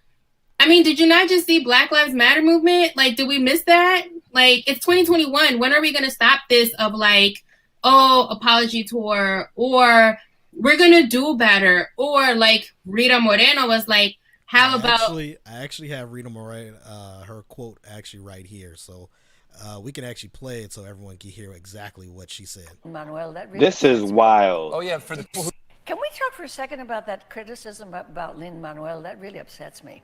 oh yeah, for the Did you people who see don't for that? the people who don't know, your friend and ours, Lin-Manuel Miranda, has been in the news. He also co-produced my Documentary? Yeah. There's been some criticism for the lack of Afro-Latino people in The Heights, the movie adaptation of his play. I mean, it's like what do you make of that? You can never do right, it seems. This is the man who literally has brought Latino-ness and Puerto Rican-ness to America. I couldn't do it. I mean, I would love to say I did, but I couldn't. Lin-Manuel has done that really single-handedly, and I'm thrilled to pieces, and I'm proud that he produced my documentary. And so are you saying that while you may understand where people's concerns come from, that perhaps it's misplaced in criticizing him in this? Well, I'm simply saying, can't you just wait a while and leave it alone? There's a lot of people who are Puerto Rican, who are also from Guatemala, who are dark and who are also fair. We are all colors in Puerto Rico. Mm-hmm. And this is how it is. And it would be so nice if they hadn't come up with that and left it alone, just for now. I mean, they're really attacking the wrong person. So that's what Rita Moreno had to say. Can I go? Juan, go ahead. Let's break that. Let's unpack this, because I was very, very, very, very, very cautious on how I tweeted about this movie, because you guys know I bring like humor to my tweets, I bring darkness to my tweets, but I can also get serious, and I'm very, very, very adamant on our culture. Me and my cousin Rosie always speak about this. This is my problem. Let's unpack what she just said, right? She has just admitted to white elitism in the Caribbean. So now people should not understand that Dominicans can't be racist. You know, Puerto Ricans can't be racist. As far as you can't say that everybody is racist from those countries, because there is a white elitist system in those countries that have white supremacy, that keep those people down, that keep people that look like me down within those countries. So it's not just an American thing, right? Two, she does not acknowledge her white privilege. Okay? No. Three, she right there snitches on the fact that everybody knows Washington Heights has one of the biggest populations of Dominicans in New York, right? Puerto Ricanness. If it's in the Heights, it has nothing to do with Puerto Ricans. I'm sorry. I don't want to knock people. Like, the first thing there's a street on 181st. It's called San Pablo Duarte, I believe. Let me Google that just to make sure I'm making. It's named after one of the founding fathers of the Dominican Republic, bro, in the Heights. You know what I'm saying? Let me look that up. Hold on. I believe Rosie and I, we went, that wasn't far from where we went when we went to Washington Heights, correct? Mm-hmm. Yes. Again, it's just very dismissive of it. She just pretty much told us it's not our time right now. And it's like, so when is our time, right? So and again, for me as a light, being considered light skin, I have my platform, and it's my, I have to acknowledge my privilege, and the privilege that those that are dark skinned do not have. There was another cast member, the one who played Usnavi's like the girlfriend, the love interest. And she even said, when they were calling her out on the roots about this, she even said that there were a lot of Afro-Latinos in the casting call, but that they chose, Lin-Manuel Miranda chose someone who he felt really embodied that character. And I go, really? Because, so you're saying dark-skinned people can't embody their own people. We don't need white people or white Latinos to portray our people. Another thing, it was a lot of the musicals were predominantly salsa, because that is what is appropriate. That is more, what's the word? So that is more cultured, it's more refined, it's more elegant versus bachata. So again, even the choosing of the selection of the music, and I'm like, so I was hoping to see a bachata dance. I didn't see that. I didn't see merengue. Like it just, again, They played one merengue, the entire movie, one merengue at the end where they were celebrating after everything. yeah. And I forgot the name. I couldn't find the research about it, but there's literally a prominent figure that has a street name after that. When we had our elections and it was corrupt, there was a huge protest in the Heights full of Dominicans. Dominicans shut that whole little area down. So this is my thing now. And everything you said, I was going to get to that, Rosie. I'm sorry, Rosie. You can't play straight salsa, bro. Like, you go to Washington Heights right now, they're not playing salsa on those streets. That's number one. Number two, I was very conflicted because I get it. We're a beautiful culture. We're happy. We go lucky. We love everything. But don't try to glamorize the Heights as if it's not poverty there. Like, you try to really fetishize poverty. Like, this man is working at a bodega. I don't know that many bodega owners that are happy. Oh my God, I'm so happy to be a bodega owner. Every day I wake up, it's not this glitzy little situation. I almost try to feel like he tried to fetishize it so some gentrification can happen in there. Like, look, white people, it's nice in the Heights. Nobody gets robbed in the Heights. There's nothing bad happens in the Heights. And I feel like they made it look like we like to struggle. Like, we come here and we want to struggle. We want to get it from the bottom. We don't care. We're proud people, so we don't care about the unfair chances that we get in New York City. They don't show that the apartments are tore up. Like, that apartment that they were in was that apartment was not shot in the Heights. It couldn't be. It was really nice compared to different apartments that I've seen in the Heights. Come on, man. So they were really nice. And I think I will say this, though. I did like some of the themes that they had in the musical that I felt that as Latinos we could relate to. Don't get me wrong. I did see that. Again, I really, on a whole, I enjoyed it. But like I said, and I even said to my sister, I said, but could we have changed the name? Could we have not made it seem like that is Little Dominican Republic, like it is the Heights? Because I don't think it gave it credit and it didn't give its dues. The other thing, so from what I was told, I didn't see the actual musical, the Broadway musical. I heard that though, a segment in it though is Benny is her boyfriend, and so he's black. And then the actual musical, the father, so Nina's father, when she's dating him, she gets a lot of slack for it and is told basically of why is she dating a black guy or is interested in a black guy.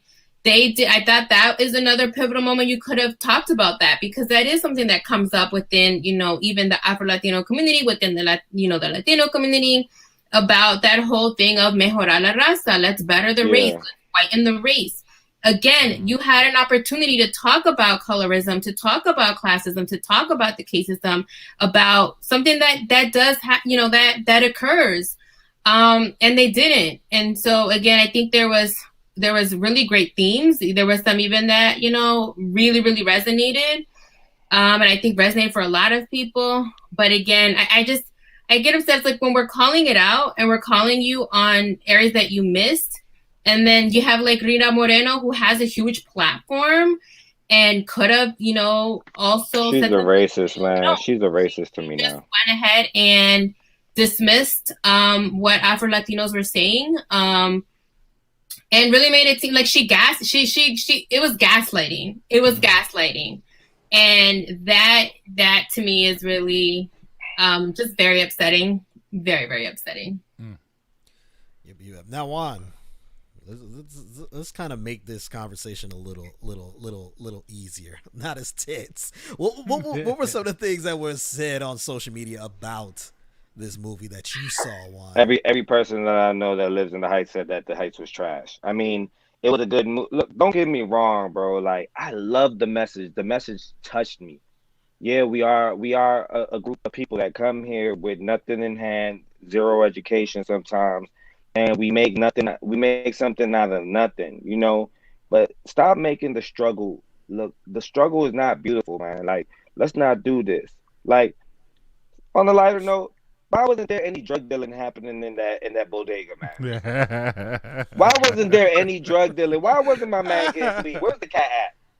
Where was the hookahs at, man? Where was the hookah? Where were the barbershops at, man? Where were the barbershops?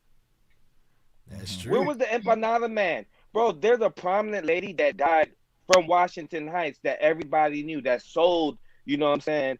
Habichuela con dulce. It's a dish we have. It's sweet habichuela. That died. Everybody from the Heights knows her. How they gonna show her a little, you know what I'm saying, Easter egg of her in there? You know, like, come on, man. Like, come on, bro. Like, it just seems like he didn't do the research. Why wasn't there one hook out there? Why wasn't there them bow playing out the ass out there, bro? Why was it so quiet at night? Right. Just trying to hear the block. Just trying to hear the block, and that thing was like, I don't think that's the Heights. Little confused. You know how many car accidents there should have been? You know how many times somebody should have got hit out there crossing that street? Rosie, you mentioned Usnavi's?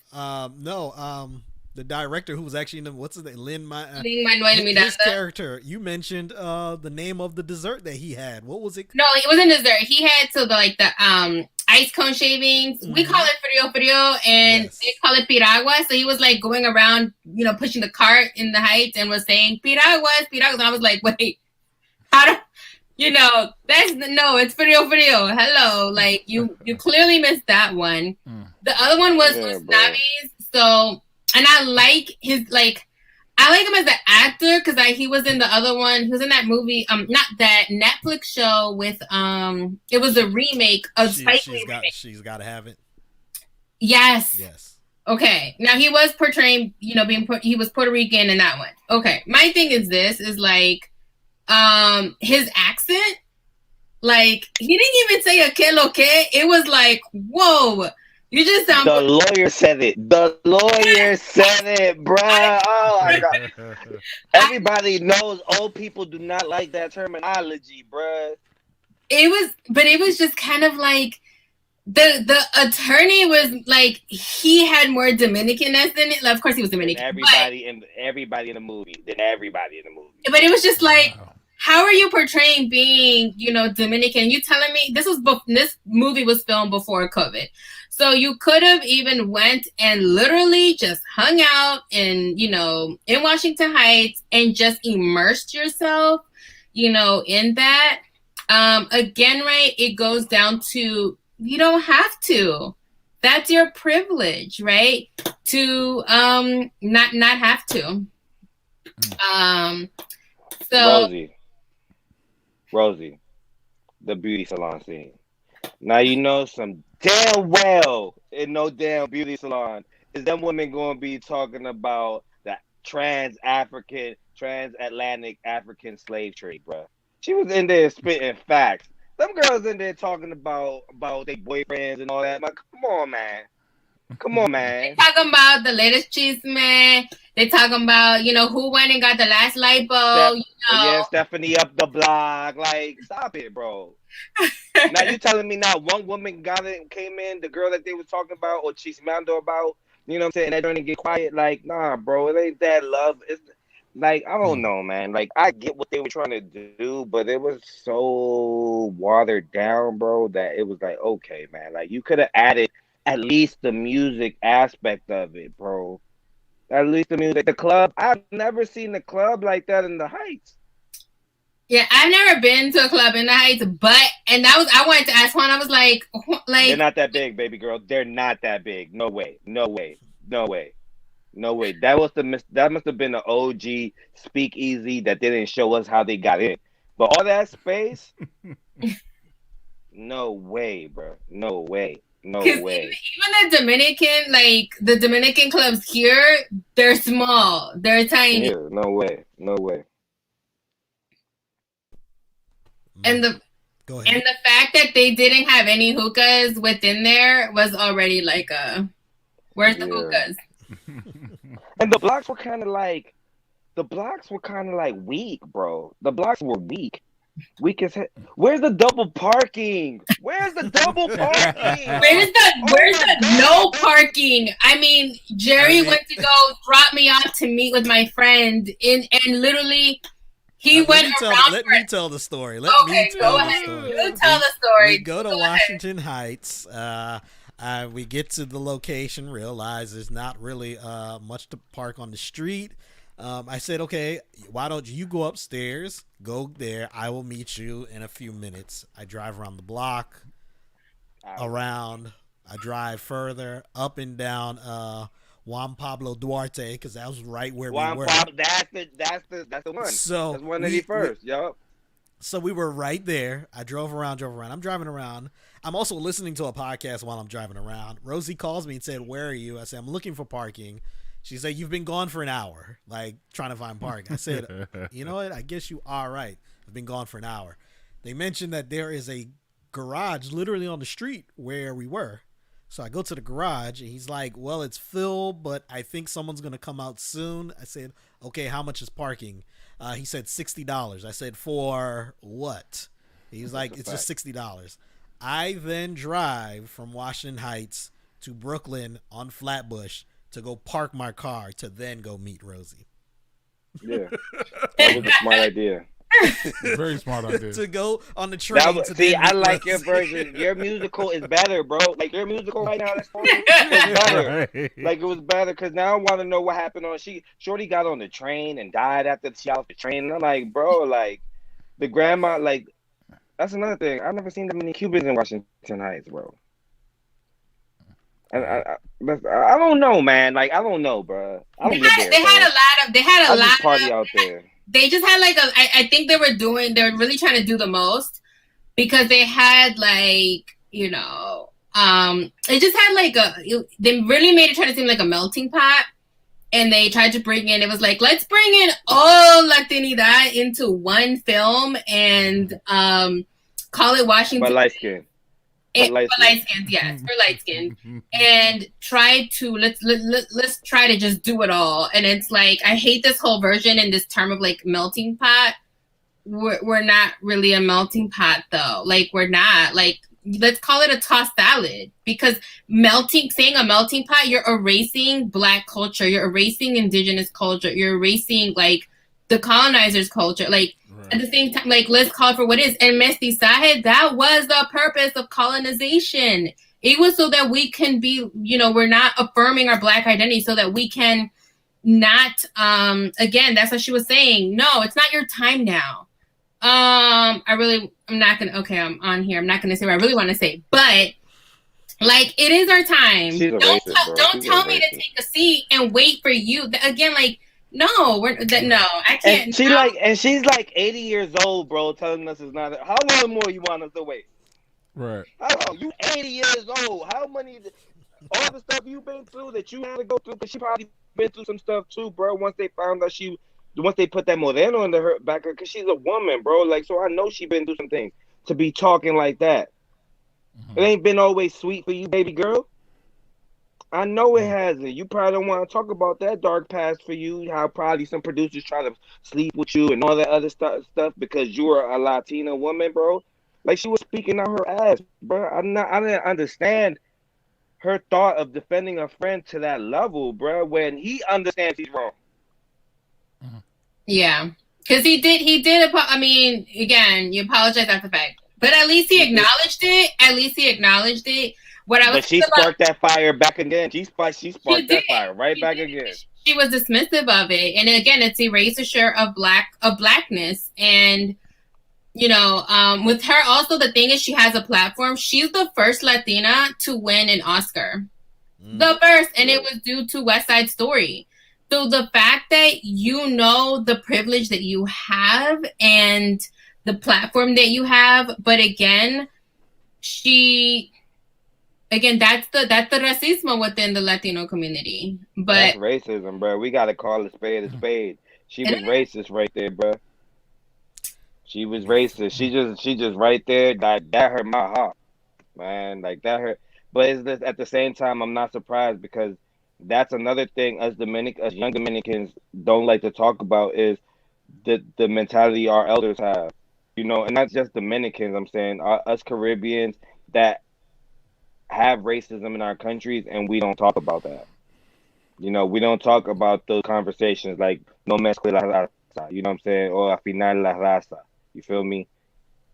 And those are conversations. Those are even conversations, bro, that I had with my grandma. Like, you need to date a certain type of woman. She needs to definitely be lighter with you, blue eyes, blonde hair, and stuff like that. Like, those are conversations we try to hide and bury under the rug, man. But it's some things we really need to speak up about. And when you have a platform like that, and you're making a movie like that that's gonna address issues for us like that, don't do that, man. Don't call it In the Heights. The movie was great. Just don't call it In the Heights, bro. It was a great musical. Call it something, Fania or something with Puerto Rico, because it was a Puerto Rican musical, bro. That's what it was.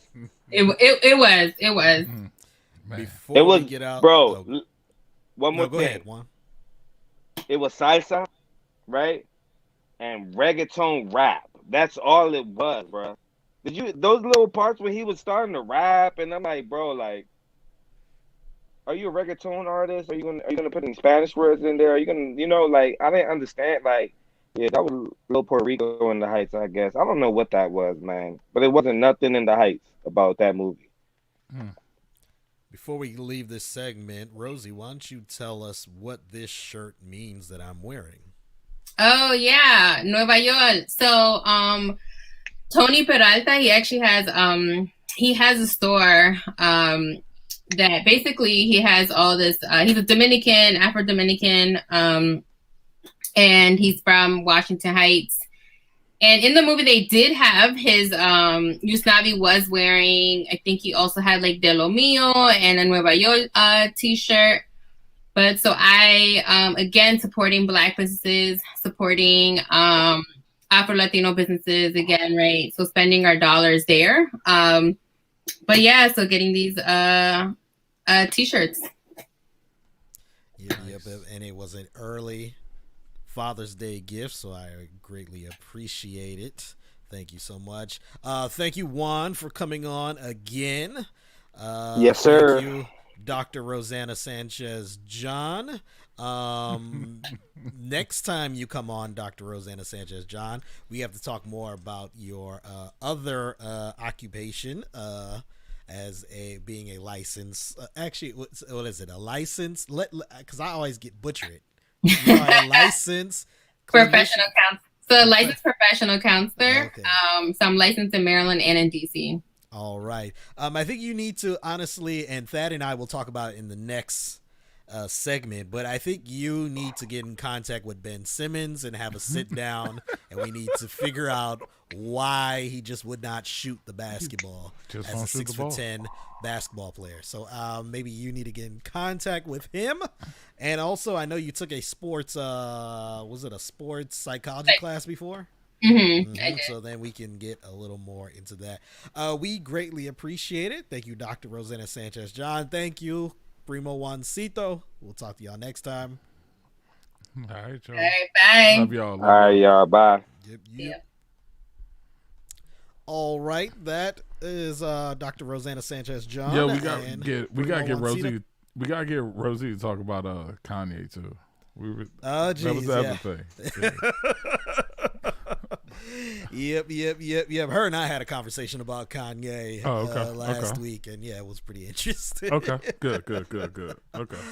Let's now get into our Reddit topic of the week. Every week we go on Reddit, find an interesting discussion, and bring it to the table here. Now, this one isn't a specific Reddit topic, but I got motivation from Reddit because there were a lot of subreddits about Ben Simmons. I got you. Especially the last few days, like a lot of them.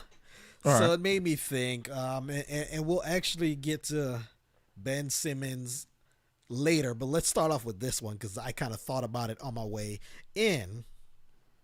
Luka Doncic and Trae Young got drafted in the same draft. Right. They were traded for each other. Right. Luka was ultimately drafted by the Hawks. Trae Young ultimately drafted by the Mavericks. They were traded within minutes after those draft picks. And Luka Doncic has been the one that has been perceived as the better player. I'm going to just say it like that. Okay. Honestly, I think he is a better player than Trae Young. In my opinion, he's a better player. But there was this narrative, especially after year one, where the Mavericks did not make the postseason, but they were still, they're in the West. Right. They were, I think, like a 10 seed, probably that season. You had Dirk Nowitzki, who had his last season as a pro. You had all of that. And then you had Trae Young playing for the Hawks, and they were one of the worst teams in the NBA that year. Right. Then the second year, the Hawks are still not a playoff team, but the Mavericks are. Mavericks go into the bubble. They face the Clippers in the first round. I believe they were like a 4 or 5 or even a 6 seed. One of those. It was a 4, 5, or 6 seed they were facing the Clippers. That series goes to, I believe, 5 or 6 games. Ultimately, Kristaps Porzingis gets injured, and the Clippers move on, and Trae Young is at home watching the postseason. Correct. Well, now we're here at this postseason. First time the Hawks are in the postseason. Luka Doncic is facing the Clippers in the first round. Again, that series goes to game 7. I understand Luka didn't really have the support that a star should need to get over the hump. I understand that. However, Trae Young's talent isn't really like so much better. Like, what do you think? Do you think his teammates are so much better than the Dallas Mavericks teammates for Luka Doncic?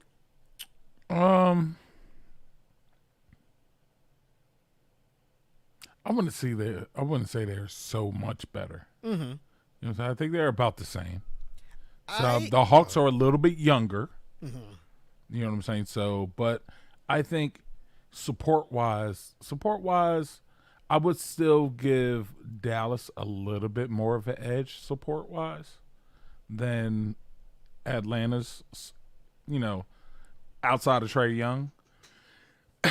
But they are, I think they're considerably younger on that team.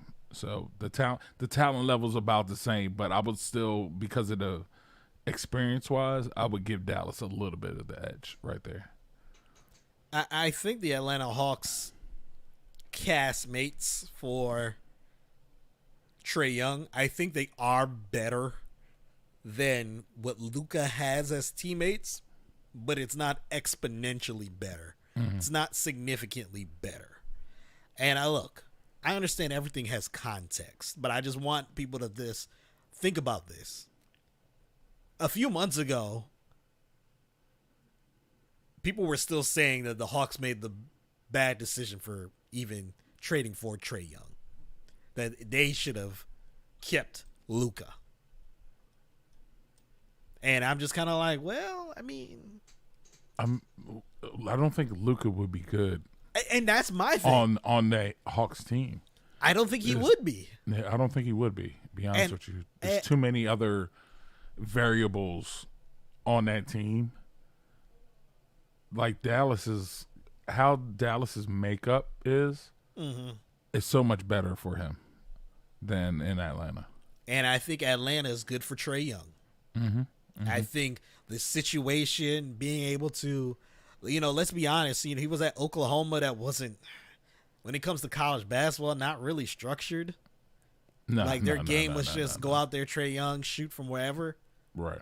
And he got to Atlanta and he was dealing with Lloyd Pierce and he did improve every year, and then ultimately with Nate McMillan, he's playing the way that he is playing. Right. And now that I think about it, I don't even think we mentioned it, but during our NBA segment, but Game 5 was last night. Hawks. Yeah, that's right. We didn't. 76ers. They were 76ers down. were up by as much as 27 points in the second half. Yeah. And allowed the Hawks to come back to steal the game and take a 3-2 lead. This is what we're seeing Trae Young, and Trae Young is the leader. Right. And he's leading this team to that victory. Yes, they got impact. Is this the Miami team of last year? Nah. I don't. Well, hold on. In what context are you saying the Miami team? Like the team, are they playing that Miami role right now? Like Miami did last season? That role of doing what we don't think they should be doing.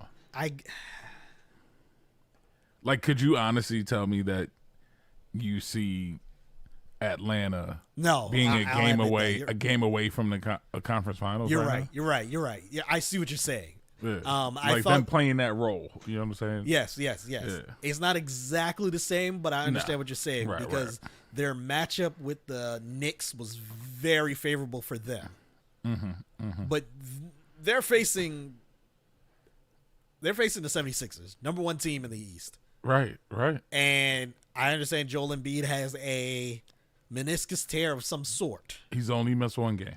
He's only missed one game, and it wasn't even in this series. Right. And he's still playing very well. And he's still playing. Yeah. Nobody can use that as excuse. So, yes. I just think the conversation is not so. When we go back years later in the future, I don't think we're going to be saying, man, Atlanta should have just never made that trade, and for Trae Young, because look what Luka's doing. Sorry, Luka ain't won a playoff series yet.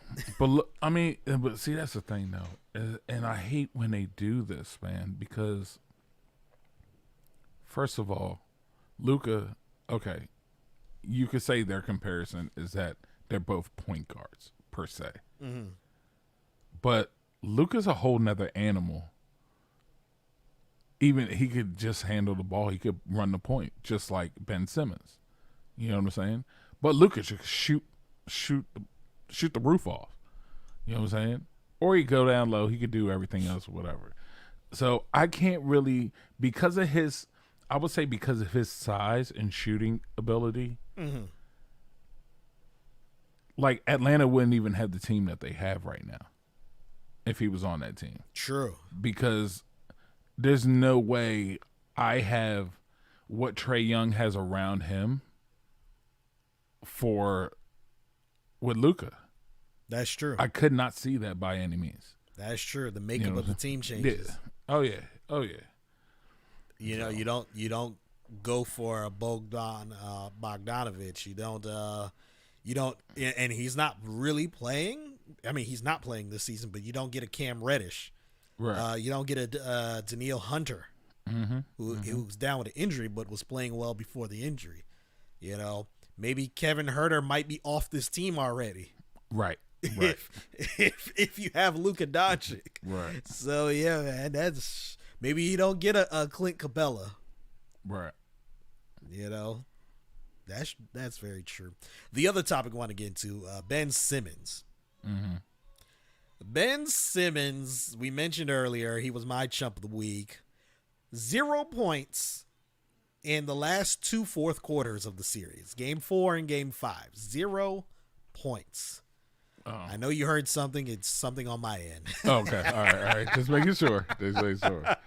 I thought it was my nephew. My bad. I mean, it is your nephew. But it's the other nephew. Yes. Oh, man. But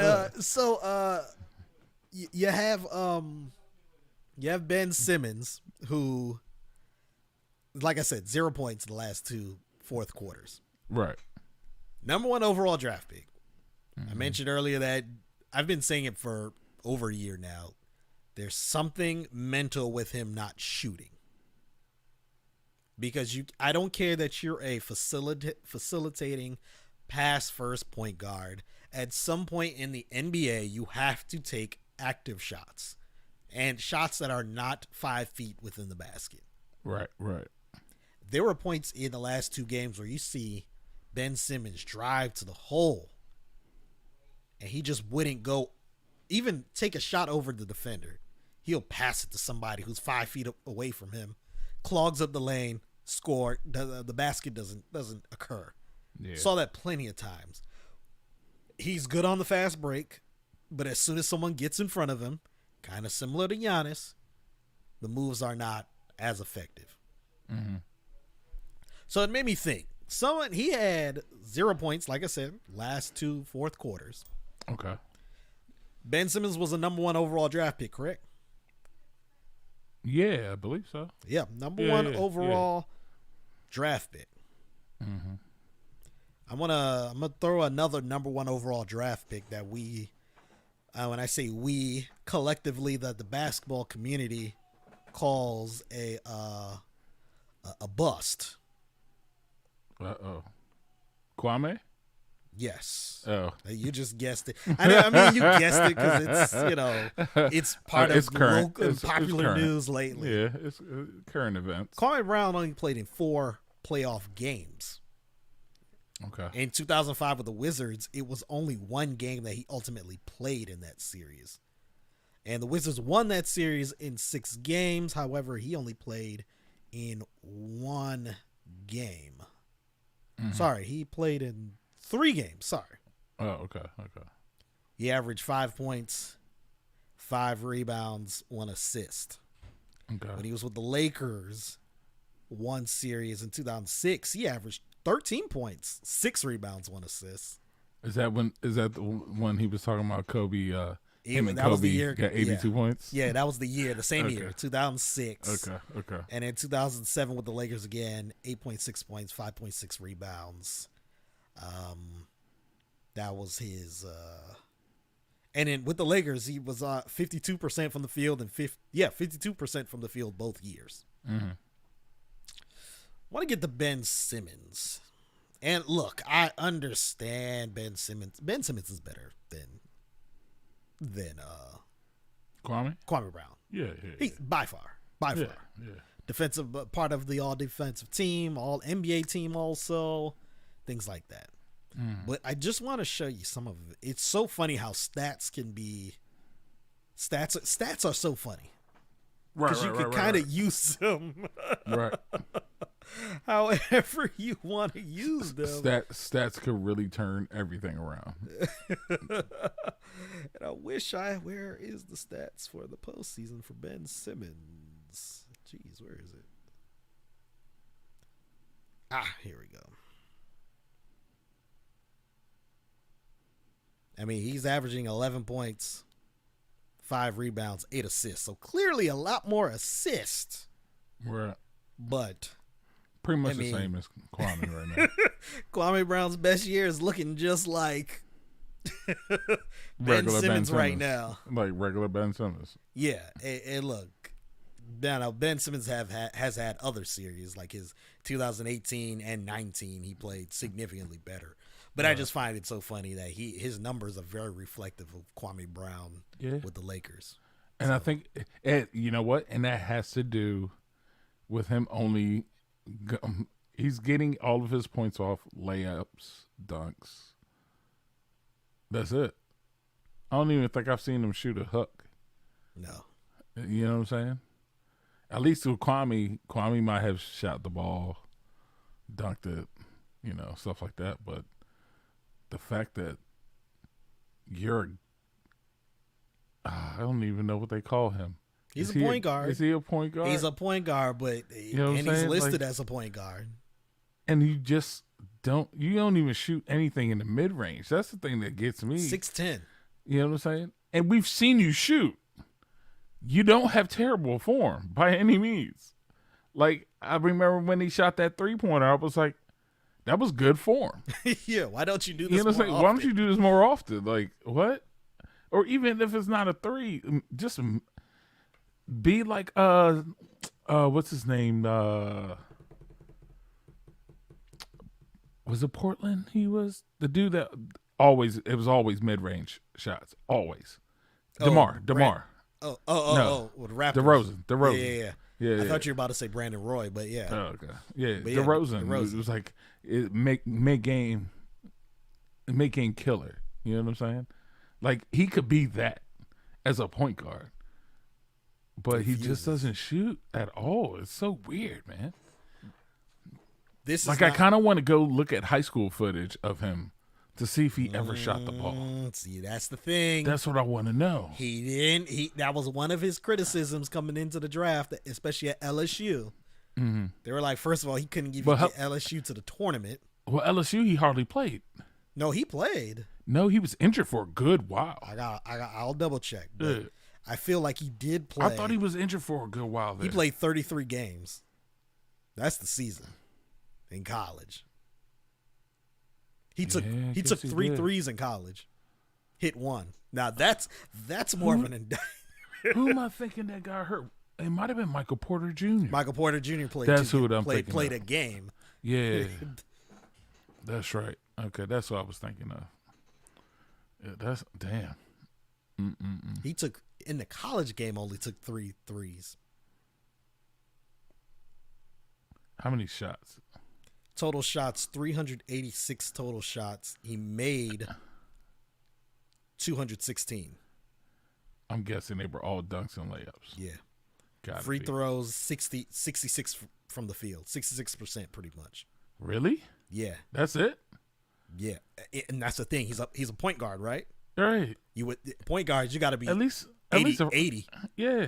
You got to hit 80 as a point guard. What's him now? What's his free throw percentage? That's what I don't understand. This postseason. That's what I don't understand. This postseason, he is shooting 31% from the free throw line in this round. In round 1 against the Wizards, it was 36. 2019, in the second round, he shot 56%. In the first round, he shot 58%. In 2018, in the second round, he shot 70%.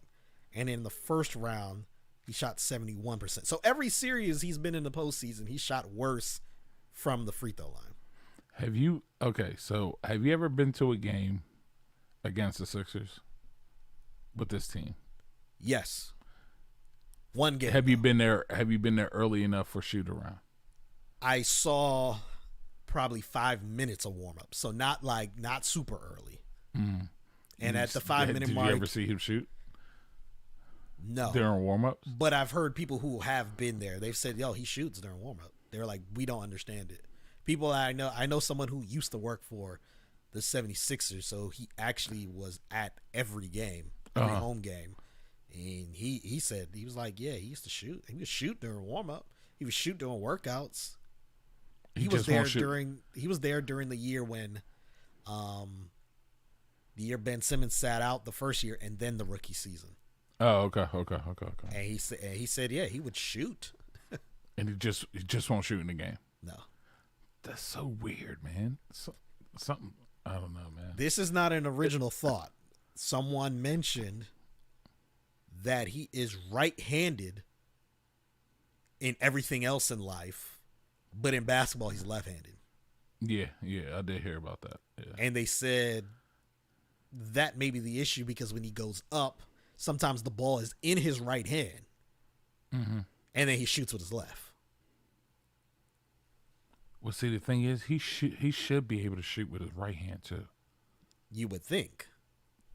Because I used to shoot with my left hand, but I forced myself to learn how to shoot left-handed.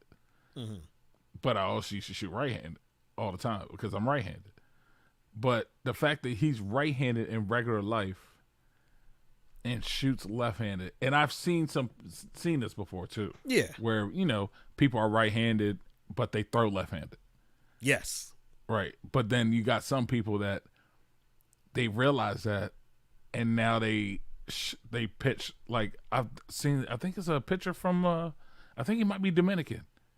I mean, that literally pitches right-handed and left-handed. Yes. Like he'll literally switch the glove. Yeah, he'll just switch the glove, and he's like same velocity, speed on both hands. Like it's wild. But you would think Ben would be able to. I would think he would be even better if he could shoot with both hands. You know what I'm saying? It's because you obviously you could do a layup with both hands. Shouldn't be that far off. Yeah, You know what I'm saying? I think the person who came up with that thought, and then I went and looked at some of the few times he would take jumpers. He would jump where his right foot was in front. So if your right foot is in front, you would think your right hand would be the dominant or shooting hand. Right. But then when he goes up, it's like the ball switches to his left hand and he's shooting.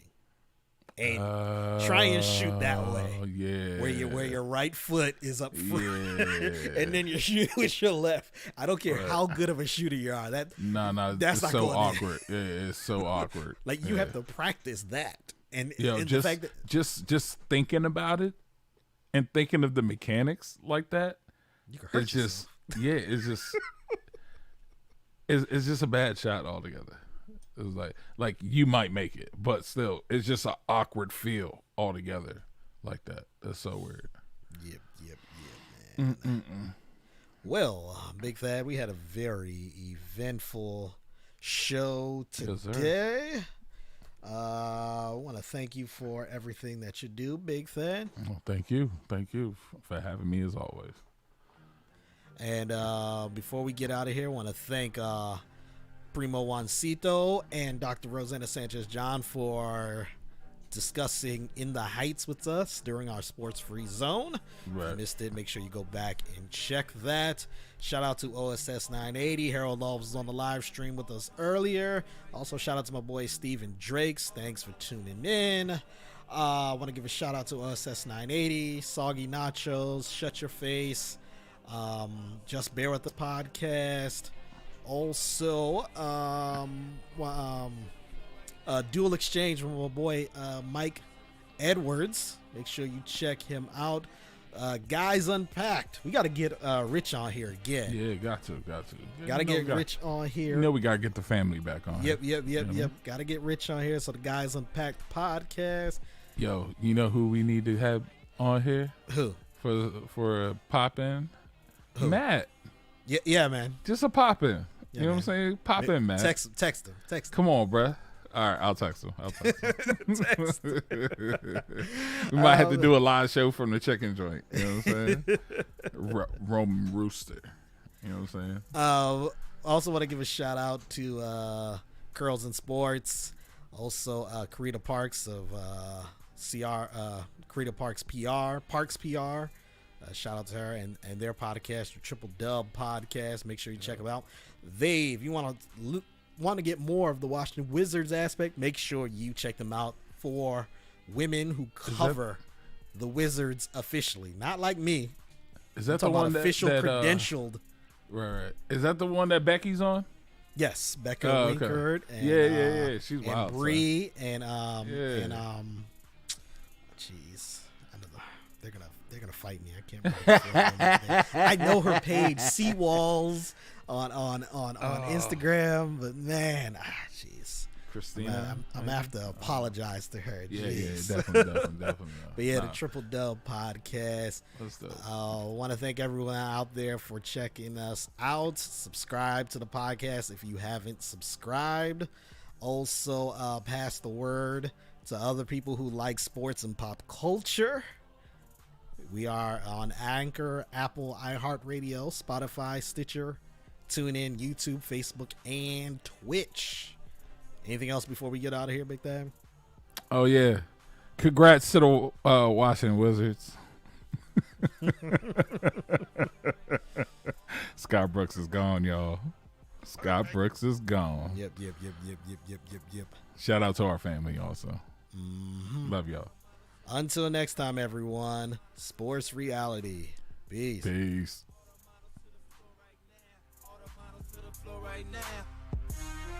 All the models to the floor right now.